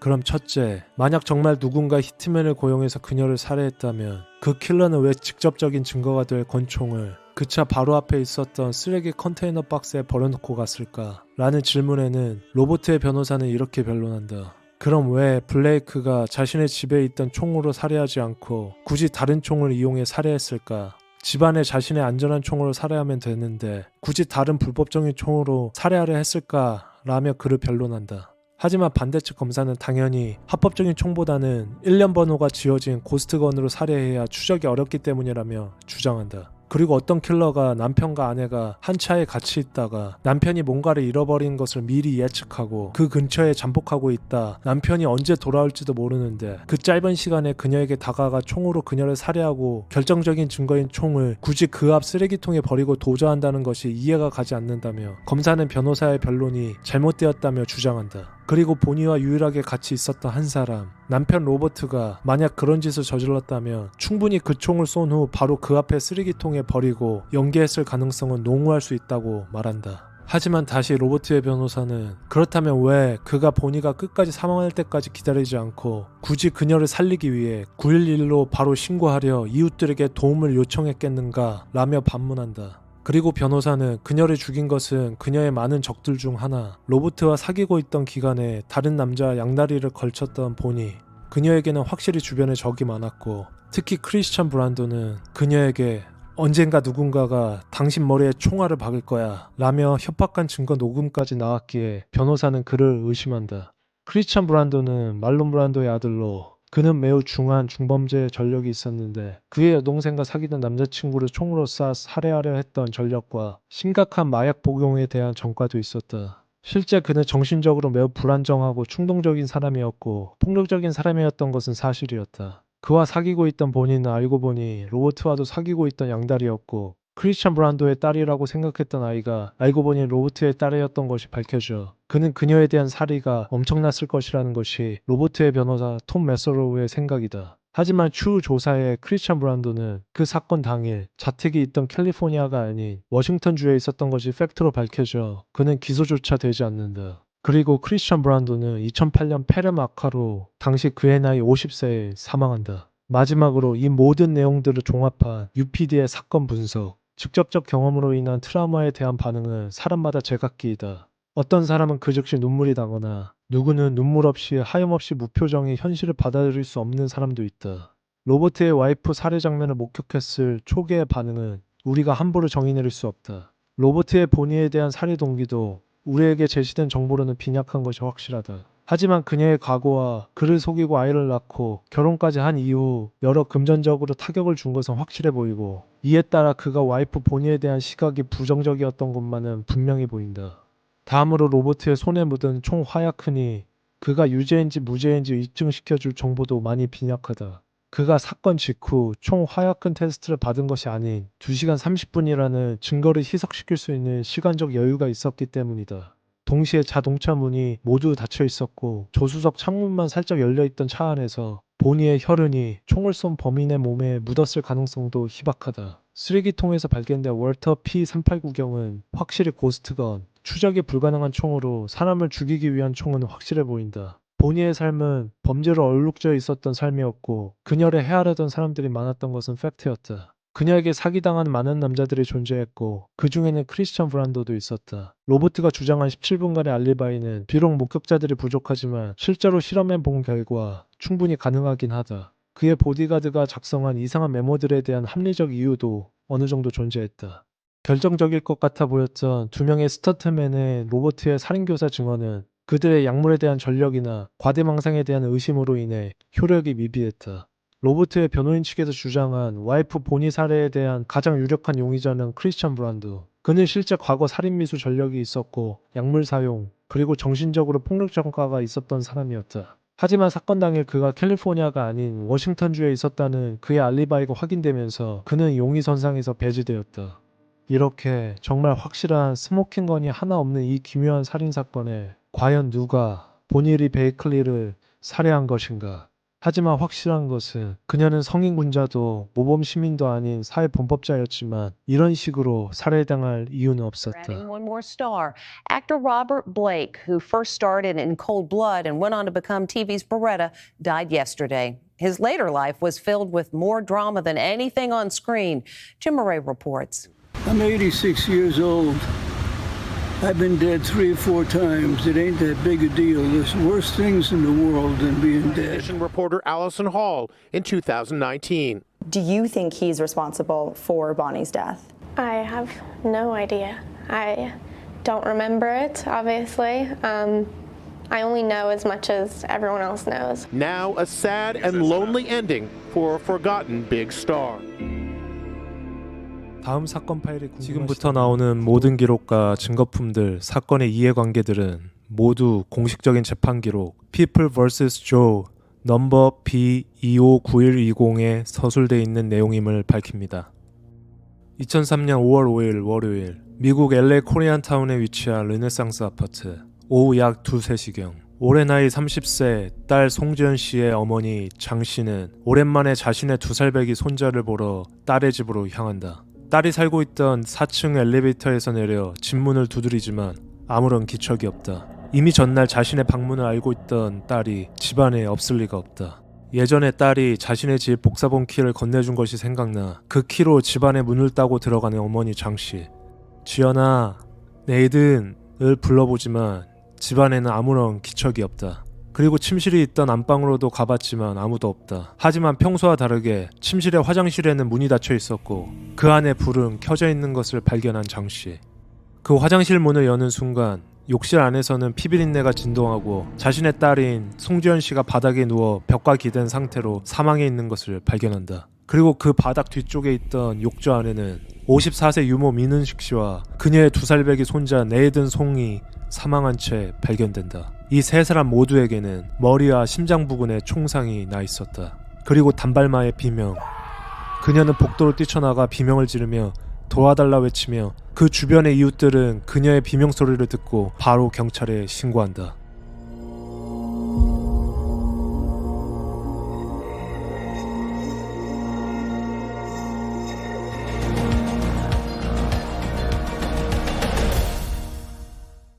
이번 사건은 저희 구독자 중 한 분께서 요청해 주셨던 사건으로 미국 내 한인들이 가장 많이 살고 있다는 LA 한인타운, 그중 미라클 마일이라는 동네에서 벌어진 일명 LA 미라클 마일 살인사건을 준비해 보았습니다. 이 사건은 표면으로만 보면 단순한 사건처럼 보이지만 첫 사건 발생부터 마지막 재판까지 약 10년이 걸린 여러 많은 DNA와 증거품들, 그리고 여러 한인 용의자들의 이해관계가 섞여 있는 사건입니다. 찬찬히 제가 구성한 이번 영상을 모두 신청하신 후 어떤 용의자가 더 진범 같은지 추리해보시면 좋을 것 같습니다. 저는 이 사건의 신뢰성을 위해 팟캐스트 스트레인지랜드에 약 8시간 분량의 방송 모두를 청취 분석하였고 그날의 기록들이 상세하게 적혀 있었던 2017년 6월에 로빈 조시의 변호인단들이 제출한 항고 제출서를 면밀히 분석하였습니다.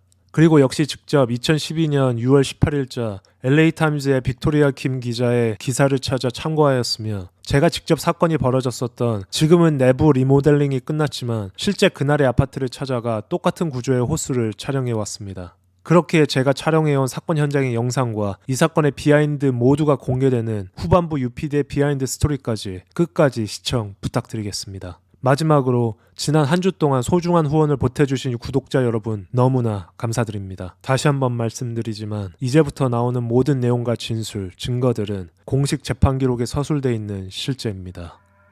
미국 캘리포니아주에 위치한 LA 한인타운은 명실상부 미국 내 한국 커뮤니티가 가장 번성한 곳 중 한 곳입니다. 약 58만 명의 한인이 거주하고 있는 캘리포니아주 안에서 LA 한 곳에서만 약 20만 명이 몰려 살고 있으니 이 숫자는 캘리포니아주 안에서뿐만이 아닌 미국 통틀어서 가장 밀집된 지역 중 하나라고 평가받고 있습니다. 그리고 LA 한인타운의 장점 중 하나는 LA 어느 도시든 접근성이 매우 편하고 용이하다는 장점을 갖고 있습니다. 서쪽으로는 비버리 힐스가 위치해 있는 웨스트 LA가 있고 북쪽으로는 그 유명한 할리우드 동네가 위치해 있으며 동쪽으로는 상업들이 밀집되어 있는 LA 다운타운이 남쪽으로는 LAX 공항과 연결되어 있는 사우스 LA가 위치해 있죠. 그 중간이 바로 지금 저희 사건이 시작되는 한인타운 내 서쪽의 끝 미라클 마일 동네가 등장합니다. 2003년 5월 5일 월요일 LA 미라클 마일에 위치한 고급 아파트 르네상스. 올해 30세 송지연 씨는 자신의 남편 송병철 씨의 의류 공장에서 격리로 일하고 있던 평범한 주부였습니다. 그녀에게는 2살 아들 네이든과 4살짜리 큰아들 진우가 있었고 나이 차이가 많이 나는 남편 송병철 씨와 결혼 약 5년 차였습니다. 고등학생 시절 부모님과 같이 LA로 이주온 체리스 송지연 씨는 LA 코리안타운에 있는 어느 한 침례교회에 다녔는데 신앙심이 좋았던 그녀는 교회 성가대에서 플룻을 연주했던 사람이었고 첫째 아들 진우는 교회 근처 유치원에 다니고 있었습니다. 송지연 씨와 남편 송병철 씨는 5월 5일 월요일 아침 7시 30분 다운타운 의류공장에 출근해 같이 근무를 보다 송지연 씨만 전날 자신이 교회에서 잃어버린 지갑과 집키를 분실신고하기 위해 8시 30분쯤 홀로 공장을 떠납니다. 그리고 오전 10시 30분쯤 자신의 집 아파트에 도착해 아파트 매니저에게 연락해 자신의 집 문을 좀 열어달라고 부탁하고 10시 45분 그녀가 4층에 자신의 아파트 호수로 올라가는 모습이 CCTV에 찍히게 됩니다. 이때의 기록이 그녀의 마지막 생전 모습이 돼버리죠. 그리고 몇 시간 후 도착한 송지연 씨의 어머니 장 씨의 비명을 들은 이웃들의 신고 전화를 받아 출동한 LAPD는 처음 사건 현장에 도착해 안방 화장실에서 숨져있던 56세 유모 민은식 씨와 2세 네이든 송 그리고 그의 엄마 30세 송지연 씨를 발견하게 된 것이죠. 이때 사건 현장을 묘사한 진술서에는 그 호수는 2개의 침실과 2개의 화장실이 있었던 구조였고 집안에는 가구가 별로 없었으며 거실에는 인상 깊은 대형 프렌치 창문이 나 있었다고 서술되어 있습니다. 그리고 벽에 기대어 사망한 송지연 씨의 입과 손목은 강한 덕테이프로 묶여 있었고 기도하는 것처럼 손이 가지런히 모아져 있었죠. 그리고 누군가를 처형하듯이 머리에 한 발, 팔에 한 발 총에 맞은 흔적이 발견됩니다. 그 뒤쪽 욕조에서 발견된 54세 유모 민은식 씨는 욕조 안에 옆으로 누워 머리와 가슴에 총을 맞은 채 숨져 있었고 유모와 함께 발견된 2살배기 아들 레이든에게는 어깨와 척추 쪽을 관통한 총알이 발견됩니다. 경찰은 그날 이 집에는 총 6발의 총알이 발사된 것으로 확인합니다. 참고로 유모 민은식 씨는 LA 위쪽 글렌데일이라는 도시에서 거주하고 있었고 교회가 삶의 중심이었던 매우 신실한 기독교인이라고 정평이 나 있던 사람이었습니다. 경찰은 그리고 이 사건에서 몇 가지 매우 수상한 점을 발견하는데 집안에는 피해자들이 발견된 안방 화장실 내부 말고는 어느 곳에도 혈흔이 발견되지 않았다는 점, 집안에 있던 여러 보석이나 값비싼 예물들, 몇만 불의 현금들 모두 그대로 집안에 있었다는 점, 이 사건 시간대 이 아파트에 살고 있던 총 170가구 어느 하나 총소리를 듣거나 수상한 사람을 보는 어떤 사람도 존재하지 않는 점, 송지연 씨를 포박할 때 썼던 입과 손목 주변의 덕테이프에서 범인이 쓴 것으로 추정되는 라텍스 장갑 조각들이 발견된 것이었습니다. 그리고 역시 몇 개의 모발과 음모들이 사체들 근처에서 발견되는데 그것들도 CSI에 감식 의뢰하게 됩니다. 그리고 경찰들은 추후 입을 묶었던 덕테이프의 끈적한 한 부분에서 신원미상의 손바닥 지문 한 점도 발견하게 되는데 이 점이 훗날 남편 송병철 씨에게 불리하게 작동되게 됩니다. 마지막으로 경찰이 분석한 이날의 진실은 한 신원미상의 범인이 오전 9시 40분에서 10시 사이에 유닛 사고로 침입하여 바로 유모 민은식과 아기 네이든을 살해하고 약 30분간 그 집에 머물며 송병철의 아내 송지연이 오기만을 기다립니다. 그리고 송지연이 집 안으로 들어오는 순간 그녀를 포박하고 안방 화장실로 데려가 자신이 계획했던 일들을 실행, 그녀를 살해합니다. 그 후 그 안에 있던 기축품이나 현금들은 손도 대지 않고 자신이 집에 남긴 여러 증거들을 없애려고 노력했거나 일부러 어떤 증거들을 심고 그 집을 떠납니다. 용의자 1. 남편 송병철. 해병대 출신이었던 그녀의 남편 송병철 사장은 다운타운 자바시장 패션 디스트리트에서 신망 높던 큰 의류 도매업을 하고 있었던 사람이었습니다. 그는 의류상자 포장하는 알바부터 시작해 자신의 공장과 도매 사업까지 비즈니스를 넓혀갔던 수완이 엄청났던 스스로 자수성가했던 인물이었습니다. 그리고 그는 2대의 BMW 차량, BMW 540 세단과 BMW X 시리즈 SUV 차량을 가지고 있었고 말 그대로 LA 다운타운에서 매우 잘나가는 의류 도매 사업체의 사장이었습니다.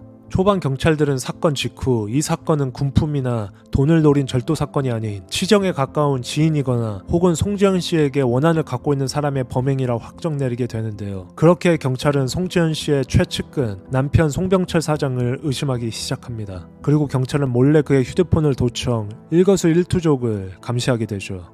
이 사건의 담당 형사 LAPD의 브라이언 맥카틴 형사는 피해자들의 가장 가까운 사람부터 조사하는 것이 수사의 기본이기에 남편이었던 송 씨부터 신문을 시작해야 한다며 그를 일단 체포해 경찰서로 데려온 후 그의 손바닥에 화학 반응이 있는지 없는지부터 검사합니다. 하지만 그의 손에는 아무런 화학 반응, 즉 총을 쏜 흔적이 발견되지 않죠. 그리고 그를 신문하기 시작합니다. 남편 송병철 씨가 진술하는 그날의 알리바이는 이랬습니다. 2003년 5월 5일 월요일, 그는 그의 다운타운 의류 매장에 아침 7시 30분에 도착합니다. 그리고 최신 입고된 한 의류를 마네킹에 입혀보고 8시에 바로 매장을 나오게 되죠. 그리고 옷을 만드는 그 의류 매장 근처에 있는 자신의 의류 공장으로 8시 30분에 도착합니다. 그리고 다시 10시쯤에 자신의 의류 매장으로 떠나고 그곳에서 다시 15분쯤 머물러 있다가 의류 공장으로 다시 도착한 게 약 10시 45분. 이 이후부터는 그의 직원들과 퇴근 때까지 같이 동행한 것으로 확인되었는데 오후 3시에는 그들이 다 함께 비버리 센터몰로 시차를 간 것이 여러 직원들의 입으로 확인됩니다. 그날의 송병철 사장을 회상하는 직원들은 모두 그가 평상시와 같았고 별다른 특이사항을 발견하지 못했다고 진술합니다. 즉, 그의 사건 당일날의 알리바이는 너무나 확실했습니다. 이 사건 담당 형사 브라이언은 송병철 사장을 신문하던 도중 아내와 2살배기 아들의 죽음에 대해 처음 입을 열게 되었고 그 사실을 들은 송 사장은 처음 그 앞에서는 아무런 반응을 비치지 않았다고 합니다. 그러다 새벽까지 진행된 신문이 끝나고 돌아가는 경찰서 계단에서 갑자기 쓰러져 오열하기 시작했고 그때서야 슬픔을 내비치기 시작했다고 경찰들이 진술합니다. 그리고 경찰들은 그의 BMW 540 세단과 BMW X 시리즈 SUV 차량을 압수해 정밀조사에 들어가지만 어디에도 사건과 관련된 증거는 발견되지 않습니다.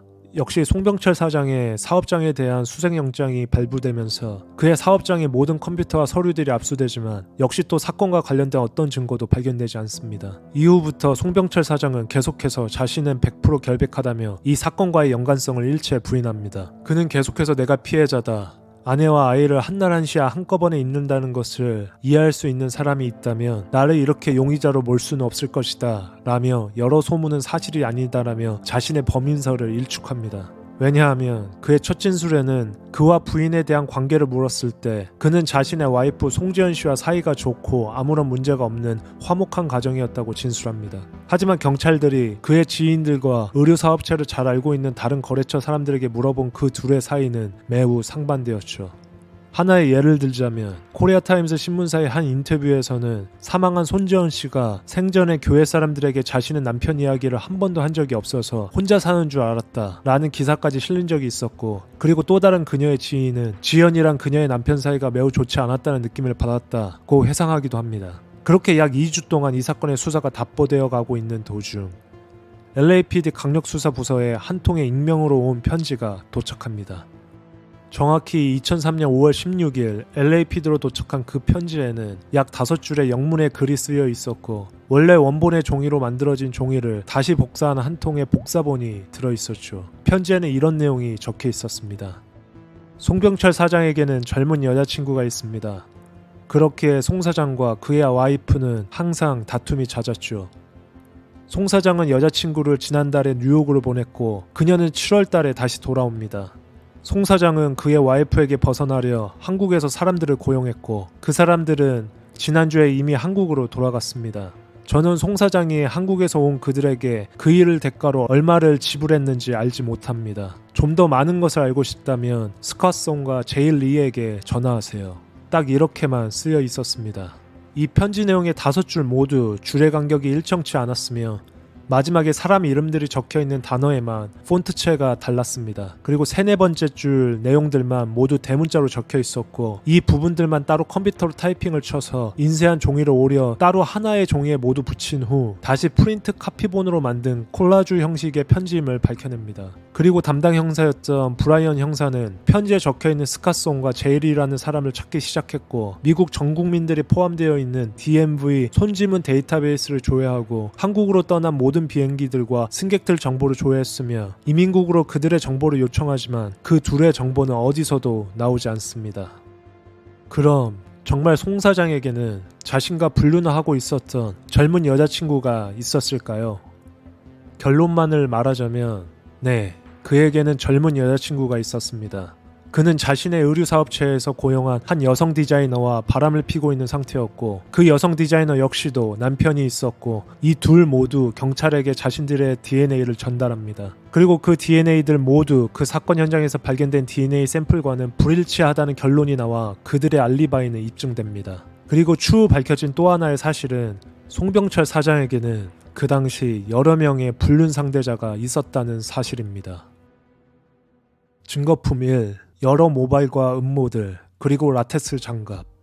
그러면 이제 그날 입수된 증거품들에 대해 더 알아봐야겠죠. 살해당한 송지현 씨 입 주변에 포장 테이프에 같이 붙어 있었던 범인이 착용한 것으로 추정되는 라텍스 장갑을 DNA 감식한 결과 2개의 DNA 정보가 검출되는데 하나는 아내 송지현 씨 것으로 나왔고 다른 나머지 하나는 신원 미상의 것으로 밝혀집니다. 그리고 역시 그녀의 남편 송병철 씨의 DNA와 그 DNA를 비교해 보았고 동시에 그들의 친척 친구들 모두와 비교해 보았습니다. 심지어 살해당한 그들의 유모였던 민은식 씨의 가족과 친구들까지 그 아파트에서 일하던 관리인들 모두 DNA 감식을 해보았지만 그 장갑 DNA와 일치하는 사람은 단 한 사람도 나타나지 않았습니다. 그리고 사건 현장에서 발견된 몇 가닥의 머리카락과 음모들은 감식 끝에 모두 동아시아 국적의 여성들 것으로 밝혀지는데 그렇게 분석 결과를 들은 경찰은 그 머리카락과 음모들은 모두 사망한 송지현 씨나 유모 민은식 씨의 것으로 간주합니다. 증거품 2. 손바닥 지문. 수사가 진행되고 몇 주 후 LAPD는 송지현 씨가 살해당할 당시 입에 붙여 있었던 테이프의 끈끈이 반대면에서 신원미상의 손바닥 지문을 하나 발견해냅니다. 흥미롭게도 처음 LAPD 자체 내에서 이 지문을 감식한 결과는 그녀의 남편이었던 송병철 씨의 지문으로 확인됩니다. 아니 정확히 얘기하자면 그의 지문으로 사료된다고 간주합니다. 처음 사건 현장에서 발견된 손바닥 지문을 감식한 것은 LAPD의 루벤 산체스 경위. 그 경위는 자신이 감식한 결과 이 손바닥 지문은 남편 송병철 씨 것이 맞는 것 같다며 담당 형사 브라이언 맥카튼 형사에게 알리고 브라이언 형사는 자신의 슈퍼바이저, 자신의 상관에게 알려 정식적인 감식을 다시 시도합니다. 그 결과 손바닥 지문은 송병철 씨 것이 맞다는 결과가 나오게 되죠. 하지만 그 당시 LA 경찰국의 정책에는 하나의 DNA나 손바닥 지문을 감식할 때에는 못해도 3개의 다른 기관에서 동일한 결과를 얻어야 증거 효력을 얻게 된다는 정책이 있었기에 그들은 다른 기관에도 감식을 의뢰합니다. 하지만 총 3군데 중 2군데는 남편인 송병철 씨 것이 맞다라는 결론이 나왔지만 다른 한 곳에서는 감식에 대한 결과를 도출하는 데 있어 충분치 못한 손지문이라는 결과와 함께 감식 불가가 나왔고 그 후 다른 2군데에서 더 감식을 의뢰하지만 같은 감식 불가라는 결과가 도출됩니다. 요약하자면 총 5군데에 의뢰한 결과 2군데에서는 남편 송병철 씨의 지문이 확인되었지만 다른 3군데에서는 지문 감식 불가라는 결과가 나온 것이죠. 이 지점에서 확실히 넘어가야 하는 것은 결과가 감식 불가라고 나온 것이 남편 송병철 씨의 지문이 아니다라는 뜻은 아니라는 것입니다. 지문일 수도 있고 아닐 수도 있다는 양가적인 감식 결과인 것이죠. 이렇게 그들은 LAPD 자체 감식이 아닌 외주 최고의 포렌식 업체에 의뢰를 맡기는데 미국에서 가장 영향력이 높다는 루미나 IQ 포렌식 회사의 케이시 윌스하임에게 맡기게 됩니다. 그리고 케이스의 감식 결과는 송병철 씨와 손바닥 지문의 상관관계는 불일치 라는 결과가 나오게 됩니다. 이 감식 결과가 알려주는 사실은 사실 LAPD 내에서 자체적으로 진행되었던 손바닥 지문 감식은 사실 그때만 해도 이 사건의 주요 용의자는 남편 송병철 씨였기에 그를 염두한 어느 정도 편향적인 결론이 나왔던 것이고 이 포렌식 전문가의 진술로도 이 분야에서 100% 정확한 감식이라는 것은 없다라고 말합니다. So if the examiner is led to believe by investigators or police reports or something that 2 fingerprints are very likely to match, and then the comparison's a little inconclusive or a little ambiguous and it's hard to tell, I think they're more likely to lean in favor of a decision that calls them same source. If they think that if they're led to believe based on other evidence that that's the right answer, and vice versa. 이렇게 사건은 미제가 되고 약 5년 후 2008년 가을의 어느 날 이 사건 담당 브라이언 형사 책상 위에 한 페이지 분량의 데이터 분석표가 도착합니다.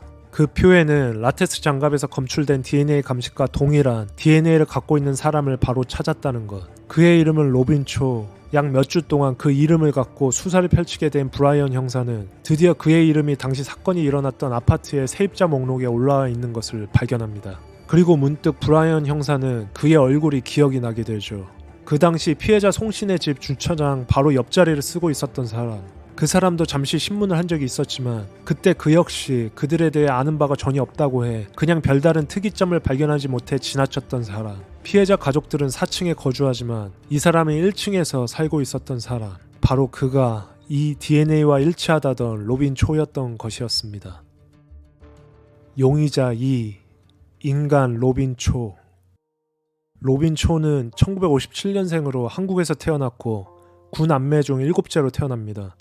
어머니는 가정주부셨고 아버지는 1950, 60년대에 소금 농장을 운영하셨던 사람이었죠. 1974년도에 로빈 초의 가족들이 이민을 왔고 로빈 초는 그 당시 고등학교 1학년생이었습니다. 그는 이미 초창기에 언어 문제 때문에 마음고생을 좀 했지만 1, 2년 후부터는 제법 잘 적응해 별다르게 한 고생은 없었다고 합니다. 그 가족은 웨스트 LA에 있는 마비스타 동네에서 거주했으며 로빈 초는 그 근처 고등학교 졸업 후 동네 근처에 있는 대학을 들어가긴 했지만 1년 후 바로 대학을 그만두게 됩니다. 그 이유는 그의 막내 여동생이 하나 있었는데 그녀가 당시 조현병을 앓고 있었기 때문이었죠. 그에게는 가족이 우선이었고 그 다음이 자신의 미래였다고 합니다. 그 이후부터는 1990년부터 2002년까지 보험 판매원으로 일을 하며 생계를 이어갔고 가끔씩 LA 위쪽 벨리 지역에 위치한 친형의 치과에서 업무를 봐준 알바도 틈틈이 하곤 했습니다. 로빈 초의 측근들 말로는 그는 평생 담배를 피지 않았고 술도 절대 과음을 할 정도로 마시지 않았던 모범적인 사람이었다고 합니다. 그리고 그는 여자와 데이트를 할 시간이 없었고 부모님을 깍듯이 챙기는 효자로 유명했다고 합니다. 그의 취미는 볼링치기, 피트니스 센터에서 웨이트 트레이닝하기, 다저스와 레이커스의 경기를 거의 빠지지 않고 챙겨보는 LA의 정말 진심이었던 사람이었고요. 그의 꿈은 소박한 가정을 꾸려 그저 행복하게 살아가는 것이 전부였으며 커다란 행복이나 많은 돈을 원하는 사람은 아니었다고 말합니다. 로빈 초는 그의 와이프 보나를 친구 웨딩 리셉션에서 만났고 그녀를 조용하고 아름다우며 세련된 여성이었다고 말합니다. 그리고 둘은 1992년 결혼식을 올리고 1993년에 첫째 아들을 그리고 1998년에는 둘째 아들을 출산합니다. 아내 보나의 진술로는 남편 로빈 초는 두 아이들에게 매우 가정적인 아빠였고 그 두 아들의 초등학교 때는 자원봉사도 매우 활발히 하였고 아들들의 학교 생활에 많은 도움을 주었다고 진술합니다.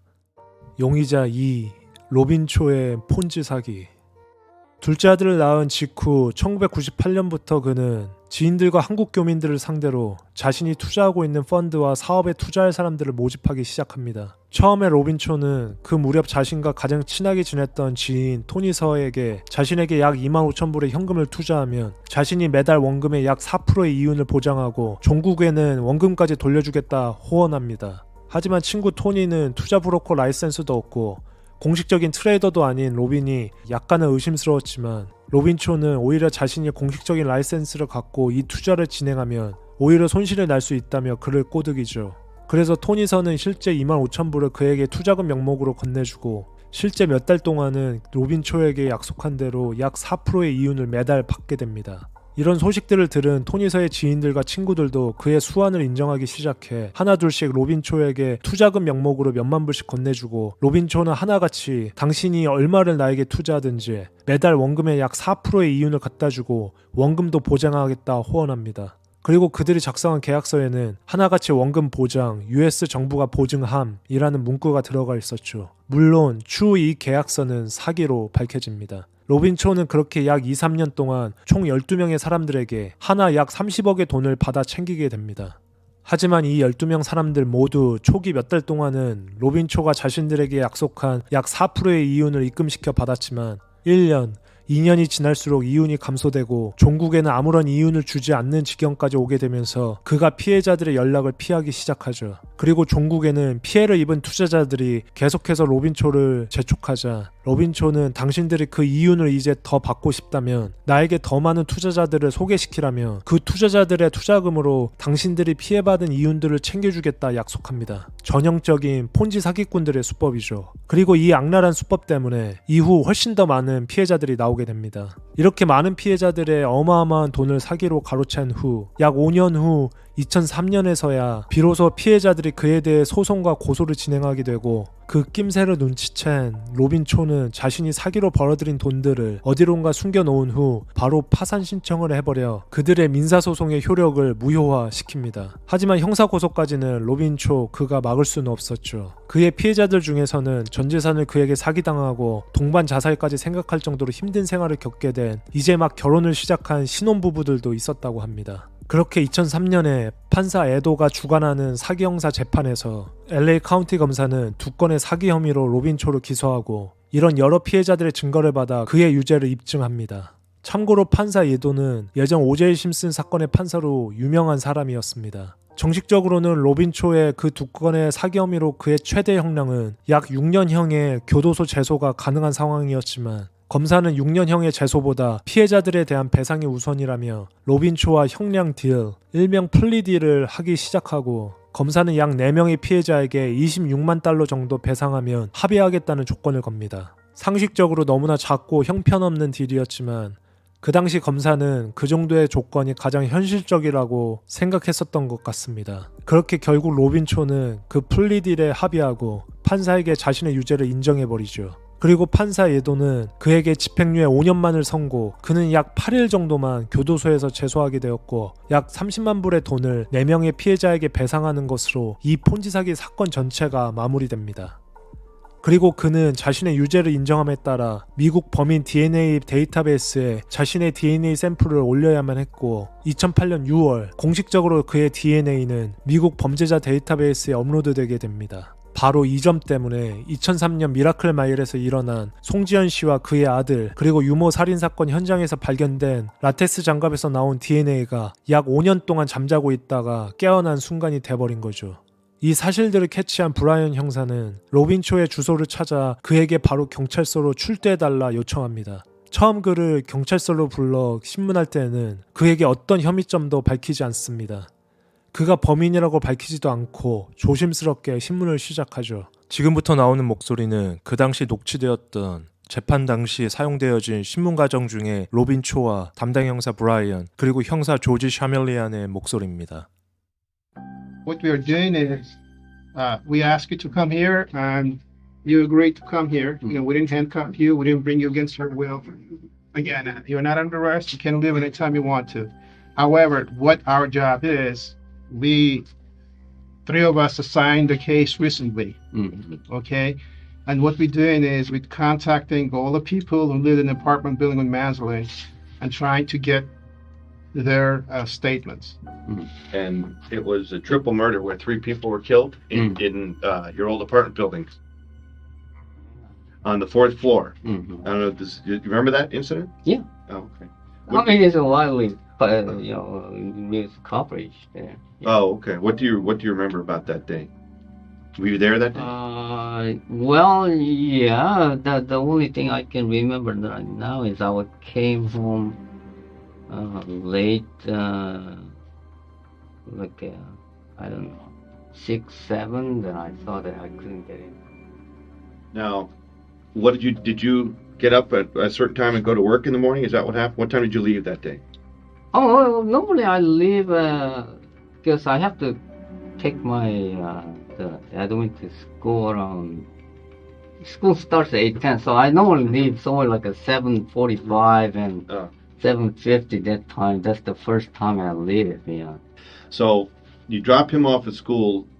Now this is 2003, May 5th, which was a Monday, I believe. I know you can remember everything, but what would you have normally done, or do you remember exactly what you did that day? After you dropped him off at school, what did you do? Where did you go? What did you do? You remember? Well, I came back home. Oh, okay. Yeah. What time did you come back home, you think? Oh, normally about somewhere between 8, 8:10, something like that. And then what? What did you do then? Then on that day, I think I have to see my schedule on that day because So you have a diary? Yeah. From back then, you still have it? I have, some of them back then. 그리고 로빈 초에게 브라이언 형사는 그날 사건 현장의 아파트 내부 사진을 보여주기 시작하죠.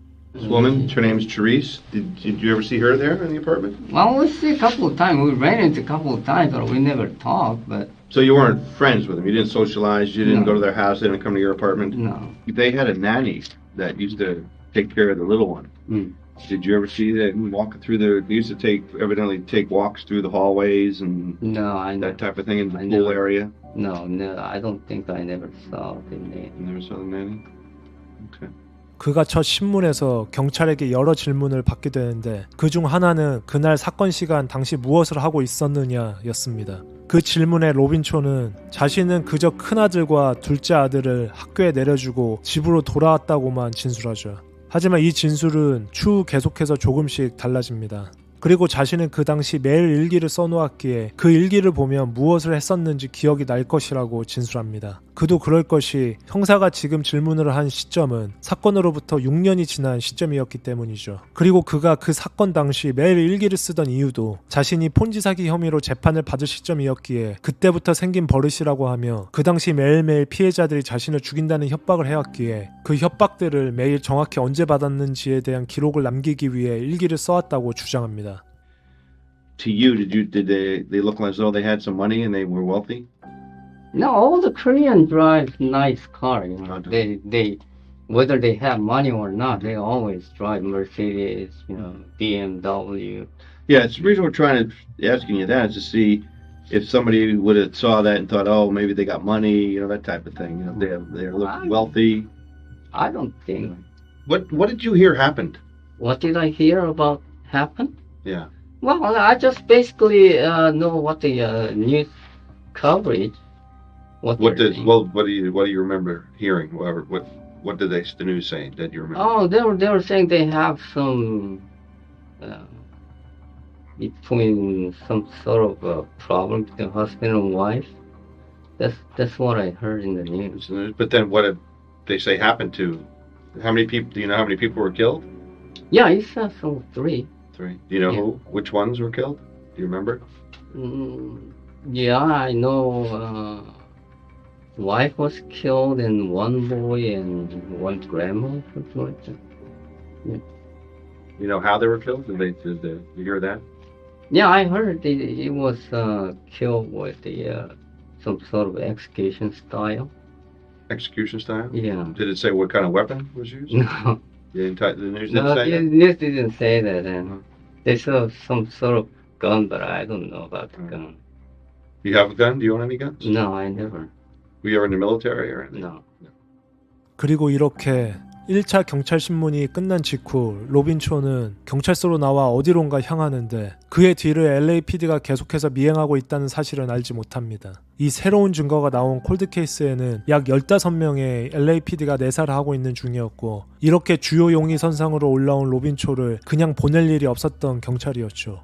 경찰서에 나온 로빈초는 자신의 차를 끌고 어느 한 의류매장 주차장으로 가 주차한 다음 의류매장 로스로 들어가 자신의 골프웨어를 본 후 쓰레기통에다 자신이 가져온 쓰레기들을 버린 후 다시 차에 탑니다. 그리고 차를 운전해 점심을 먹으러 버거킹에 들리죠. 그리고 그 버거킹 매장 앞쪽에 위치한 쓰레기통에 그가 차에서 가져온 뭔가 봉지와 함께 신문지에 꽁꽁 싸매 있는 무엇인가를 버린 후 가게로 들어가 햄버거를 사들고 나와 다시 차를 운전해서 집으로 향합니다. 그가 자리를 떠난 뒤 그를 뒤쫓았던 한 형사가 쓰레기통으로 가 그가 버렸던 봉지를 찢고 신문을 펴보는데 그 안에는 389경 칼리버 권총 한 정과 총알 5개가 들어있었습니다. 이것들은 언제 사용되어진 것이 아닌 완벽한 새 권총, 새 총알이었죠. 형사는 이것을 보고 바로 그를 공식적으로 체포하기로 마음먹습니다. 그 이유는 이 389경 권총이 바로 그날 살인에 사용된 것과 같은 종류의 모델이었기 때문입니다. 하지만 경찰이 발견한 그의 이 389경 권총은 추후 재판에서 효력 없음으로 판명되는데 판사는 이 권총이 발견된 시점은 사건으로부터 6년 후이며 사용되어지지 않은 완전 새 권총이기 때문이라 증거 효력이 없다 판단합니다. 어찌되었든 경찰은 이 심증으로 2009년 3월 로빈초를 미라클 마일에서 일어난 다중살인 혐의로 정식 체포합니다. 로빈초가 밝힌 몇 가지 추가된 그날의 알리바이는 이랬습니다.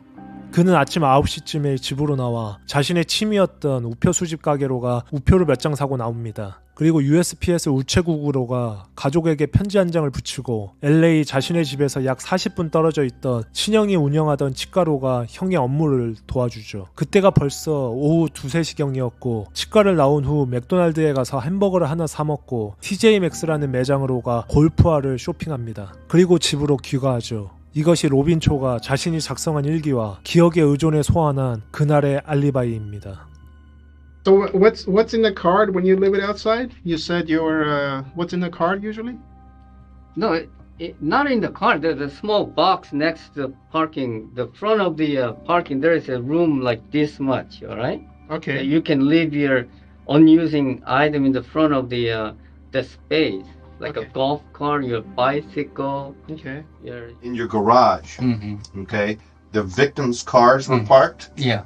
And then you're right next to them. Right. And then what's next to you over here?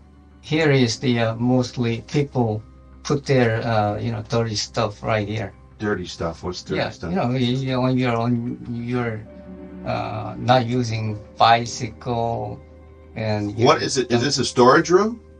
No, it's not a storage. It's open area, but only car park here. One car right here. This I don't know. The previous owner left this area with the dirty carpet. 그리고 경찰들은 계속해서 그 라텍스 장갑에서 그의 DNA가 나왔다는 것을 강조하며 그를 거세게 압박합니다. 로빈 초는 자신이 항상 자동차를 정비하고 청소할 때 썼던 라텍스 장갑을 자신의 주차장 자리 앞 공구함에 넣어놨었는데 누군가 가져갔을 수도 있다는 주장을 펼칩니다. We did a lot of work on this case for a number of years. I was actually the original investigator. I've been on this case 6 years. Okay? We have scientific evidence. We have physical evidence. We have quite a bit on this case. Well, the reason you're here really is for you to tell us the truth about what really happened that night. Okay? That night? Game's up.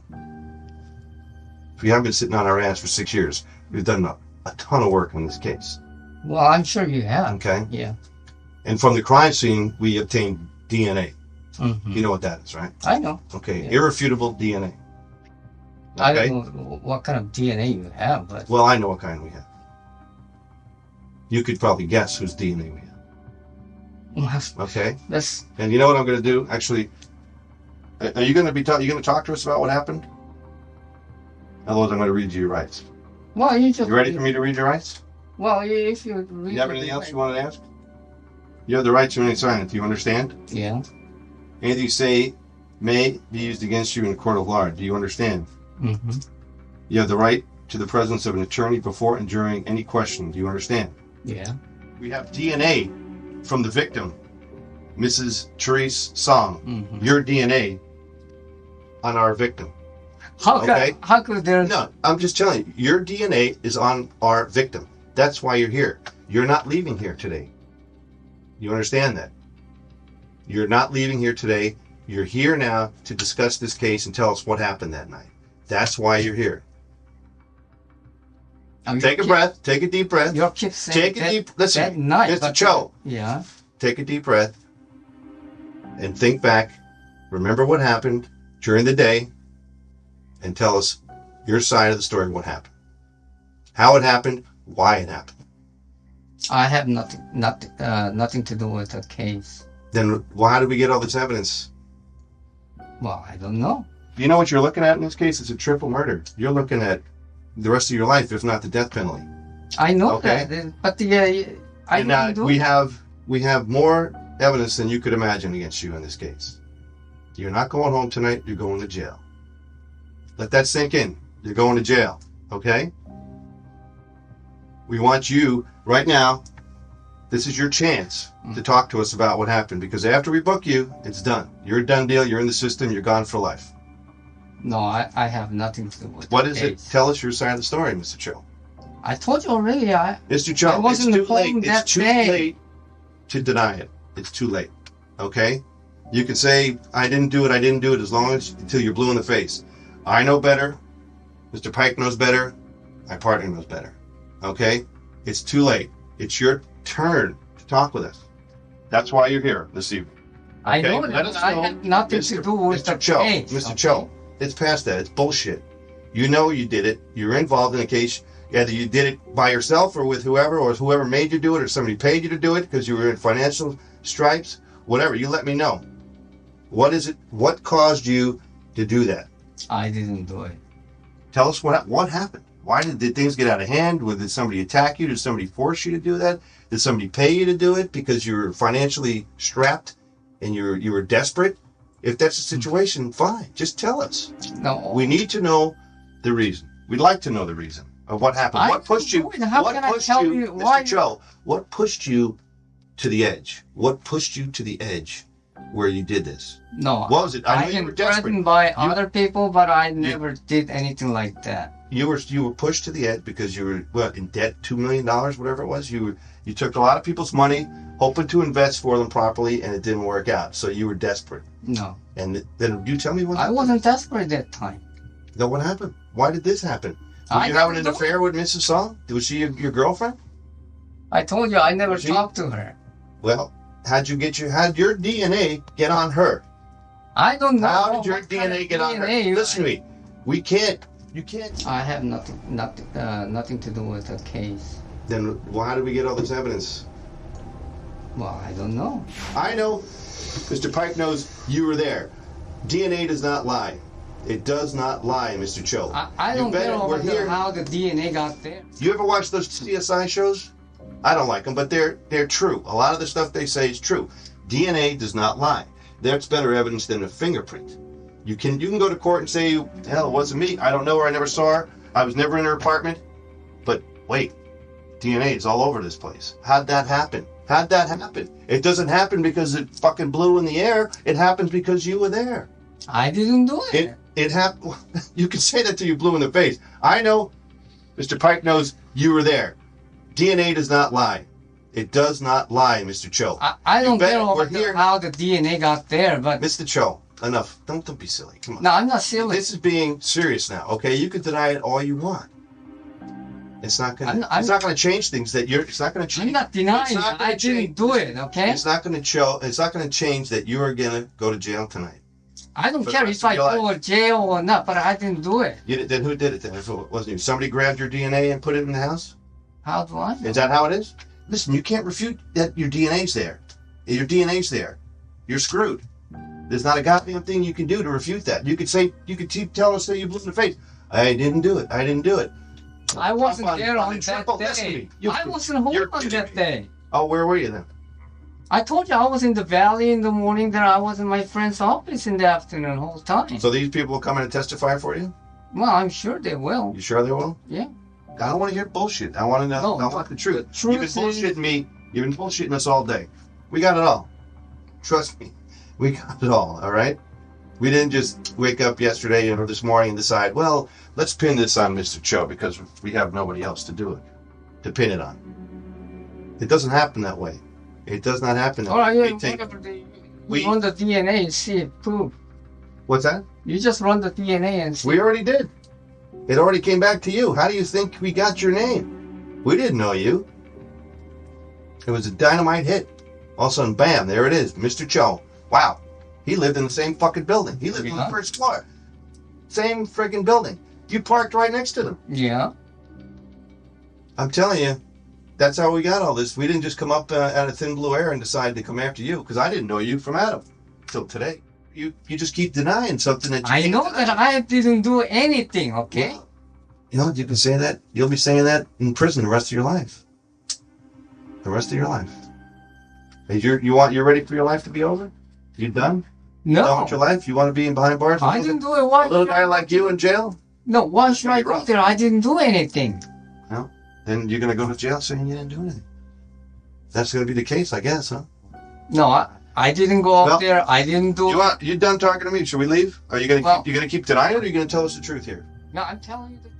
그리고 조 씨가 체포되기 직전에 이미 남편 송병철 씨와 그의 관계를 경찰들이 수사한 결과 그 둘은 거의 알지 못하는 사이로 주차장에서 오고 가다 몇 번 얼굴을 마주친 것이 다인 사이일 뿐이었습니다. 그리고 송병철 씨는 심지어 조 씨의 폰지 사기의 피해자 역시 아니었죠. 경찰은 추후에 그 둘의 연관성을 캐기 위해 송병철 사장에게 거짓 신문을 하기도 하는데 남편 송 씨에게 조 씨가 모두 자백했는데 아내와 아이를 죽인 대가로 당신 송병철에게 많은 돈을 받았다며 당신도 어서 인정하라는 신문이었습니다. 하지만 송병철 사장은 그 신문에 넘어가지 않았고 절대 자신은 로빈초를 만난 적도 없고 그런 일을 사주한 적도 없다며 계속해서 자신의 무혐의를 주장합니다. 이때가 거의 부인 송지연 씨와 그의 아이가 죽은 지 약 6년째가 돼가고 있던 시점이었습니다. 증거품 3. DNA의 신빙성. 이 사건의 키포인트가 되었던 라텍스 장갑에서 나온 DNA의 신빙성 문제 때문에 이 사건의 재판은 로빈초가 체포된 2009년부터 약 3년이 지난 2012년 5월이 되어서야 재판이 진행되게 됩니다. 그리고 그 라텍스 장갑에서 나온 2개의 DNA 시료는 모두 일명 시리에서 분석하였습니다. 이 연구소는 전미에서 손가락에 꼽힐 정도로 공신력이 있는 기관으로 여러 강력범죄의 DNA를 분석한 이력이 있습니다. 이 연구소의 시니어 디렉터로 일하고 있는 안젤라 버틀러 소장은 그날 사건 현장에 나온 로빈초의 DNA가 잘못된 확률은 약 3억 분의 1의 확률이며 결과 자체는 거의 100% 진실이라고 생각하면 된다 주장합니다. 하지만 로빈초를 변호하는 변호인들은 Chain of Custody, 일명 COC, 다시 말해 증거 보존 연계성이라고도 부르는데 현재의 증거가 최초로 수집된 상태에서 지금까지 어떠한 변경도 가해지지 않게 잘 보존하게 한다는 절차적 방법을 뜻하는 이것이 최초 사건 발생일부터 마지막 2012년 6월 재판날까지 약 10년 동안 어느 한 부분이 오염될 수도 있지 않겠느냐는 의구심을 비춥니다. 다음 목소리는 그의 첫 번째 변호사와 DNA 전문가 안젤라 버틀러 소장의 목소리입니다. Flyer and I went over to the building and we walked all around the lower level of the building, looked for various things to see if we couldn't enlighten ourselves as to what the garage looked like and all of that. I think we looked at the gates, the opening and the closing of the gates, and how they were activated. It was clear that if somebody was outside the gate, somebody was trying to get in with a vehicle and they clicked open the gate, that somebody could run in behind them and get into the building. So the building really wasn't secure from intrusion. I suppose anything is possible.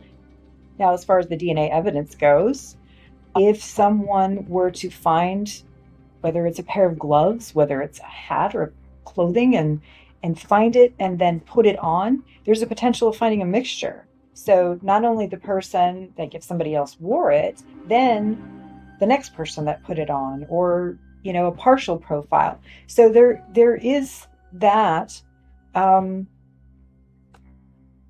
It happens. 과연 이 모든 증거물들과 기록들을 보고 여러분들은 어떻게 생각하시나요? 사건 후 약 10년 후 2012년 6월 LA 카운티 재판장에서 결국 로빈초는 배심원단들의 결정으로 유죄를 선고받습니다. 당시 프랭크 산토로 이 사건 담당 검사는 라텍스의 DNA와 더불어 로빈초가 폰지 사기로 인해 생긴 여러 채무들을 변제하기 위해 많은 돈들이 더 필요했기에 그 돈을 충당하기 위해 의류 사업체를 운영하고 한인사회에서 잘 나가고 있던 송씨 가족을 타겟으로 살해했다 주장합니다. 그리고 이 주장은 로빈초의 변호인이었던 앤드류 플라이어 변호사의 변론보다 합리적이라고 생각한 배심원단들에 의해 유죄로 선고가 된 것이죠. Just once. If I can see her just one more time. And then Song's husband, speaking through a translator, expressed his disgust. 밖에 말할 수 없는 저 지저분함. His humanity, his right to be a human, the dirty scum. 결국 로빈초는 그날 판사에 의해 가석방 없는 무기징역과 더불어 105년형의 유기징역까지 선고받게 됩니다. 과연 그가 정말 범인이었을까요? 저의 생각은 같을 수도 살짝 다를 수도 있을 것 같습니다. UPD의 비하인드 스토리.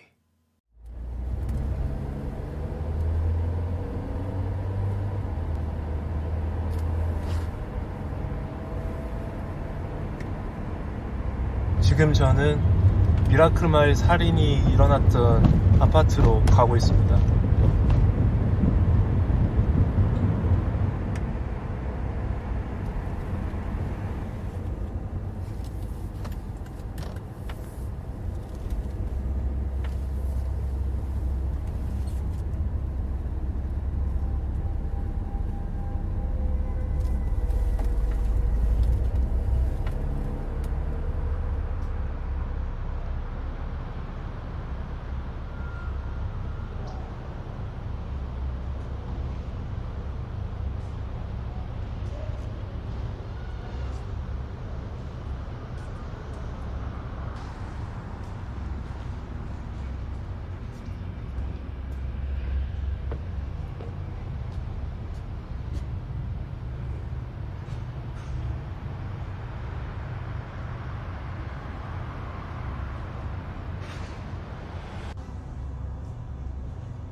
제가 찍어온 영상들을 보면 알 수 있듯이 투베드가 있던 유닛의 화장실, 그들이 살해된 장소였던 안방 화장실은 실평수에 비해 그렇게 넓지 않습니다. 이 사건이 로빈 초가 유죄를 받았는데도 아직까지 여러 의문점이 나오는 이유들은 간단합니다. 사건 현장이 상식적이지 않고 한 집에서 일어난 두 개의 살인들의 성격이 다르기 때문입니다. 범인은 의심을 사지 않고 내부로 들어갔고 들어가자마자 재빨리 유모와 아이를 살해합니다. 처리가 쉽게 화장실 욕조에서 실행하죠. 그리고 30분을 기다립니다.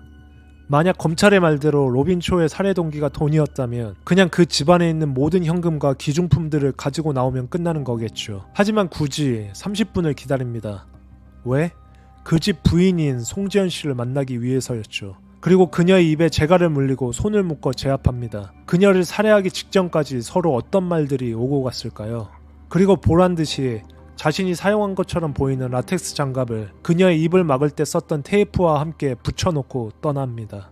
그리고 총알이 총 6발이나 발사된 그 사건 현장 근처에는 약 170가구의 사람들이 살고 있었는데 그 누구도 이 살해에 관련된 소리를 듣지 못했고 수상한 사람을 본 적이 없다고 진술합니다. 이 점에서도 알 수 있다시피 이 셋을 살해한 범인의 수법은 매우 정교하고 차갑습니다. 프로의 솜씨로 보이죠. 하지만 그가 흘리고 간 증거는 매우 아마추어스럽고 투박해 보입니다. 사체들이 발견된 여러 머리카락과 음모들의 감식 결과 모두 피해자들의 것으로 밝혀졌고 로빈 초의 것은 발견되지 않았습니다. 테이프에 찍혀 있었던 손찌문도 그의 것이 아니었죠. 그가 이 사건에서 유죄를 받은 이유는 딱 하나, 그가 그의 주차장에서 자주 사용하던 라텍스 장갑과 같은 것으로 보이는 것에서 나온 그의 DNA 하나였습니다. 그는 거액의 폰지 사기 피의자였고 실제 처벌을 받습니다. 하지만 이것이 이 살해와 어떤 연관이 있는 것일까요? 사기치는 것과 살해하는 것, 이 두 개의 것이 어떻게 긴밀하게 연결되어 있는 것일까요? 검찰들은 이 두 개의 연관에 대해 어떤 근거를 내놓았을까요? Friends that he was a legitimate businessman. But to go from Ponzi scheme to triple homicide, that's a big leap. What causes a thief to turn to murder? I mean, no one will ever know, but when you're talking about panic and being exposed, then one thing leads to another, and maybe you go into a home to commit a burglary and a robbery, and next thing you know, you're killing people. 그가 나타나기 전까지 주요 용의자였던 남편 송병철 씨에게도 여러 수상한 정황들이 발견되긴 했었죠. 그는 그 당시 여러 명의 여성들과 외도를 하고 있었고 그중 한 여성에게는 실제로 당신 가족을 해치겠다는 협박을 받기도 했다 합니다. 혹시 그가 정말 누군가 보낸 편지의 내용처럼 아내로부터 벗어나기 위해 누군가에게 사주를 한 것은 아닐까요? 혹시 자신의 옆 주차장을 쓰고 있던 로빈 초에게 자신의 아내와 아이를 죽여달라고 사주한 것은 아니었을까요? 실제로 로빈 초의 변호사는 재판 당시 판사에게 이 사건의 범인은 남편 송병철 씨라며 주장합니다. 판사는 송 씨가 자신의 와이프와 아들을 죽일 동기에는 무엇이 있겠느냐, 남편에게도 어떤 금전적인 이득이 갈 수 있나 라고 물었으나 조 씨의 변호사는 그런 동기 말고 남편 송 씨에게는 지켜야 할 자신이 사랑했던 여자친구들이 있었으며 그 여자친구들 중 몇몇은 그 와이프와 어린 아들을 없애고 싶어 했을 수도 있었을 것이라며 주장합니다. 하지만 이 모두 로빈 초 측의 주장일 뿐 남편 송병철 씨 역시 모든 알리바이가 확실했고 어떤 사주와 공모의 증거가 발견된 것이 없습니다. 로빈 초에 대한 또 하나의 비하인드는 그가 폰지 사기를 진행하던 2001년 1월 그는 피해자들에게 받은 금액을 실제 부동산, 특히 숙박업에 모두 투자하는데 뜻밖의 수확을 얻은 것이 밝혀집니다. 한 달에 약 11만 4천 불의 수익을 얻었고 다음 달에는 약 19만 4천 불의 이윤이나 얻게 된 사실이 밝혀지죠. 그리고 그의 피해자들 대부분이 자신이 피해받은 금액을 크게 과장해서 신고한 것이 밝혀집니다. 심지어 그의 첫 번째 피해자라고 그를 신고한 로빈 초의 지인은 그에게 약 17만 불 정도 피해보았다 했지만 그 피해자가 2000년부터 2002년까지 중국에 체류할 상황이 있었는데 로빈 초가 미국에 거주하고 있던 그의 와이프와 그의 아들들의 생활비와 학비를 도와준 것이 밝혀졌고 중국에 있는 그 피해자라는 사람에게 로빈 초는 6만 2천 불가량의 현금을 송금해주기도 합니다. 종합하자면 실제 로빈 초에게 그가 주장하는 투자금액 17만 불보다 결론적으로 로빈 초가 그에게 벌어다 준 돈이 29만 불이었습니다. 약 12만 불의 이윤을 실제 벌어다 준 것이었죠. 또 어떤 피해자들은 자신들의 세금 탈루의 목적으로 중간 브로커 역할이었던 로빈 초에게 돈을 투자한 사실도 밝혀지기도 합니다. 요약하자면 로빈 초의 폰지 사기는 매우 부풀려졌으며 그 혼자만의 욕망으로 벌어진 사기극이 아니라는 뜻이 됩니다. 그리고 이 모든 사기극이라고 주장하는 연도 자체가 2000년부터 2003년이기에 중간에 9.11 사태를 만나면서 로빈 초의 여러 투자들이 엎어질 수밖에 없었던 이런 상황들이 맞물렸을 수도 있었다는 것이 로빈 초의 항변입니다. 하지만 다시 그의 이런 투자 명목의 폰지 사기는 실제했던 것은 사실이고 그가 죄를 지은 것도 팩트입니다. 또 그에게 약간 수상한 점도 발견되는데요. 아까 영상 초반에 송병철 사장에 대한 비밀을 폭로하는 편지 부분을 이야기할 때 나왔던 타자기 기억하시나요? 그 편지에 쓰여 있었던 타자 글씨는 브라함 브라더 10이라는 타자기 모델로 감식 결과 밝혀졌는데 로빈 초가 체포되고 난 후 경찰은 이 모델과 같은 모델의 타자기를 바로 LA 근방에서 거주하던 로빈 초의 노모집에서 발견하게 됩니다. 하지만 이 노모집에서 발견된 타자기의 시리얼 넘버를 정밀 감식한 결과 이 타자기는 2005년에 제조된 모델로 판명되고 2003년에 LAPD 수사국으로 발송된 인명의 편지와는 모델명은 같으나 제조된 연월이 다르기에 정식 재판 증거로는 채택되지 못합니다. 사건 현장에 남겨진 그의 DNA의 라테스 장갑 그리고 이 타자기, 그래도 벌써 2번의 우연이 겹치죠. 물론 이 2개의 증거품에 대한 생각은 각자마다 다를 것 같습니다.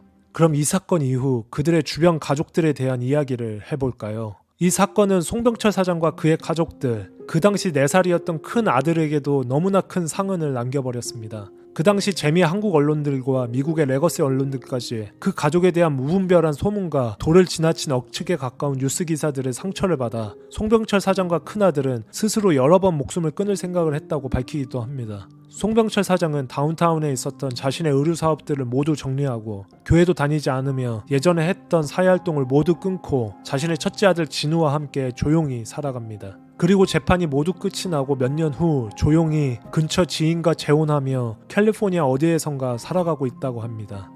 로빈 초의 가족들은 어떻게 지내고 있을까요?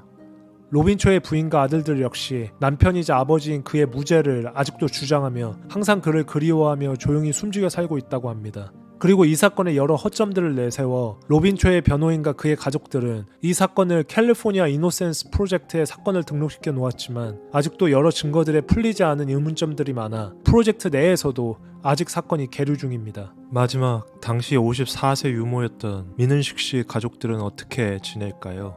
민은식 씨의 남편은 그 이후 여러 지병에 시달려 건강이 매우 악화되어 지금도 병환을 겪고 있다 하고 그녀의 딸 역시 그녀의 어머니를 보고 싶어 아직까지 우울감에 시달리고 있다고 합니다.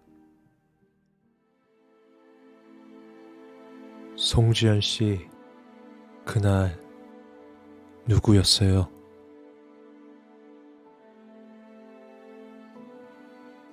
다음 사건 파일이 궁금하시다면 구독, 좋아요, 알림 설정 부탁드리겠습니다.